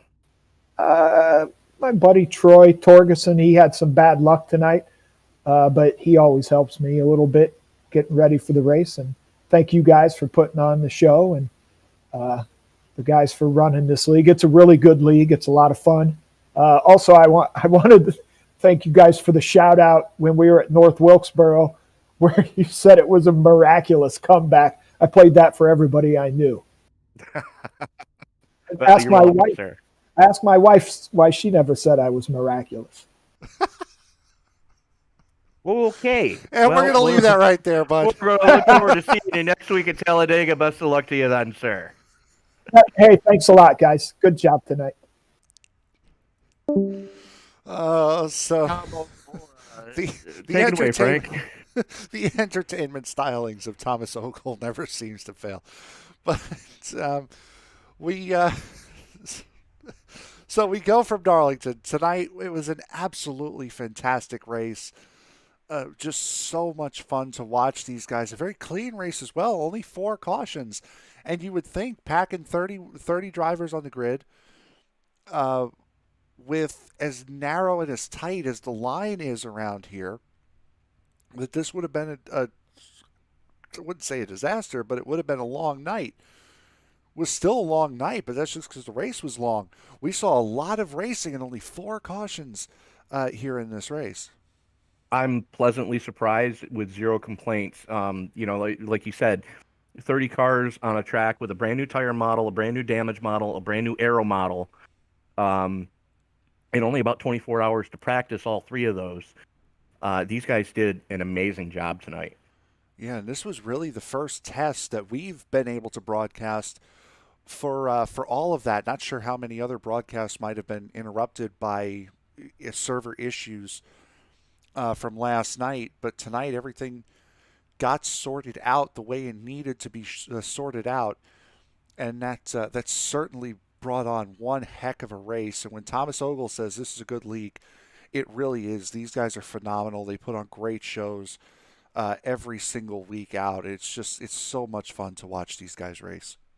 Very much so. All right, so with that, we will go now to the final results here for tonight's race. The Lady in Black 240 from Darlington Raceway. We've heard from the podium Aaron Diefler, Jeff Pogo, and Thomas Ogle. Your top three finishers here tonight. Luke Lafaro was able to get through that to get his number 20 Gatorade Toyota into fourth position. Randy Bechtel, as we had mentioned, put himself back through the field on pit strategy, never got his way back up to the race lead. Bechtel finishing in fifth position. Evan Pienta comes away with a sixth place finish. Chris Brown, seventh. Tommy Cannon, eighth. Jeff Winter, ninth. And Alex Huffman, the first car, not on the lead lap. Huffman comes home in 10th. Jeff Chandler, 11th. We saw what happened with him, and the man who finished in 12th position, Chase Barry. Jamie Leach comes home in 13th. Roy Lehman's 14th. And Dale Elan Jr. comes home in the 15th position. 16th going to Steve Holmes, Matt McMeekin coming home in 17th. I can English tonight, folks. Really, I can. Zach Calloway in 18th. Jordan Smith in 19th. 20th sees Daniel Dill. Eric Holly in 21st. 22nd goes to Mike March. Troy Torgerson, not the night he was hoping for, coming home in 23rd. Justin Winters in 24th. 25th sees David Carpenter. Ryan Jones in 26th. Larry Poling in 27th. 28th goes to Jonathan Leach. Jared Hagedorn in 29th. And last car to take the green was Jason Young in 30th. And thank you again to Justin Wilson for being race control tonight. Yes, without a doubt. So we were meant to do this last night, and because of the issues that we've discussed already, we weren't able to, so we're going to do it now. If you follow us on Facebook, you will have already seen this announcement. But we see it all the time that that life gets in the way, that real life gets in the way of doing some of these things that really aren't as important or as necessary as others. And a lot has changed here recently since the Thanksgiving break, really, for our broadcast partner and co-founder of ESPN, Sam Cooper Bennett. He's had several changes in his life, mostly for the good, and we're all very happy. We're all incredibly happy for him with the changes that have been made. But unfortunately, though, with those changes, he had to give something up, and unfortunately, this is what he had to give up. So, again, unfortunately, won't be hearing Sam on here nearly as much as we're used to hearing. Let me, reiterate what you were saying. Is I could not possibly be happier for Sam. Yeah. With all the positives that are going on in his life right now, this is nothing. Don't get me wrong. I'm gonna miss him. He's still gonna be around for us to talk to and give advice if we need him to. And in case of an absolute emergency, possibly we might even con him into stepping in and grabbing on the mic. But with all the positives that are going on, that this is a result of, zero issues with it, and I could not possibly be any happier for Sam. Yes. This is going to be one of the first times in a long time that I know my good friend is going to have a happy holidays. Yeah, and that's honestly the most important thing. We're not sure. We might hear Sam on Saturday afternoons with the E-Formula Series. There's rumblings that he might be doing the MPI season finale on Sunday, but other than that, as far as hearing him as often as you hear me, really, every Tuesday night, every Thursday, Friday, that is unfortunately no longer going to be the case. And Sam, we wish you all the happiness in the world. And from what we've gotten from you off the air, you've certainly had a lot of it, and we could not be, as Tony said, we just could not be happier for you. Well said. Yep. So with that, might hear some different broadcast teams coming your way here over the next couple of weeks here. But for right now, we'll take a look at what's left in the week ahead here. Coming up tomorrow night is going to be the iRacing East Super Speedway Series, their second to last race of the season. It's going to be the Cup cars at Talladega. Tony and I will be in the booth for that. E-Formula is off this week, so we will be going right to the Chris Cup Sim Racing Series. They will also be at Talladega. Byron Rodney and Ernest King in the booth for that. Then the aforementioned season finale for the MPI Cup Series. That will be at Phoenix Raceway. The Championship 4 going into that, Ryan Thomas, Warren Keith, Ray Rogers, and Dylan Hastings will be battling for a championship at Phoenix Raceway on Sunday night. On Tuesday night will be the OSRA Elite Super Speedway Series. Round 2 from Talladega. Tony and Kevin will be in the booth for that one. And then next Wednesday night will be the race at Watkins Glen for the for Sim Racers Edge Alpha Series that we were supposed to see last night. So we thank you all for making us a part of your evenings for as long or as little as you did. We really do appreciate it. We will be back again tomorrow night. If you're watching on Facebook, be sure to subscribe and like the video definitely subscribe to get more ESPN content. Like us on Facebook. Like the video on Facebook. Check out our Teespring store as well. All the links that you need for all of those are in the description, and you can also find the Teespring store at ESPNofficial.com. So for my broadcast partner, Tony Trapasso, I'm Frank Marchese. We thank you very much for joining us here tonight for Round 5 of the USRA Cup Series schedule from Darlington. We will be back here next week from Talladega live on ESPN. Have a fantastic night, everybody.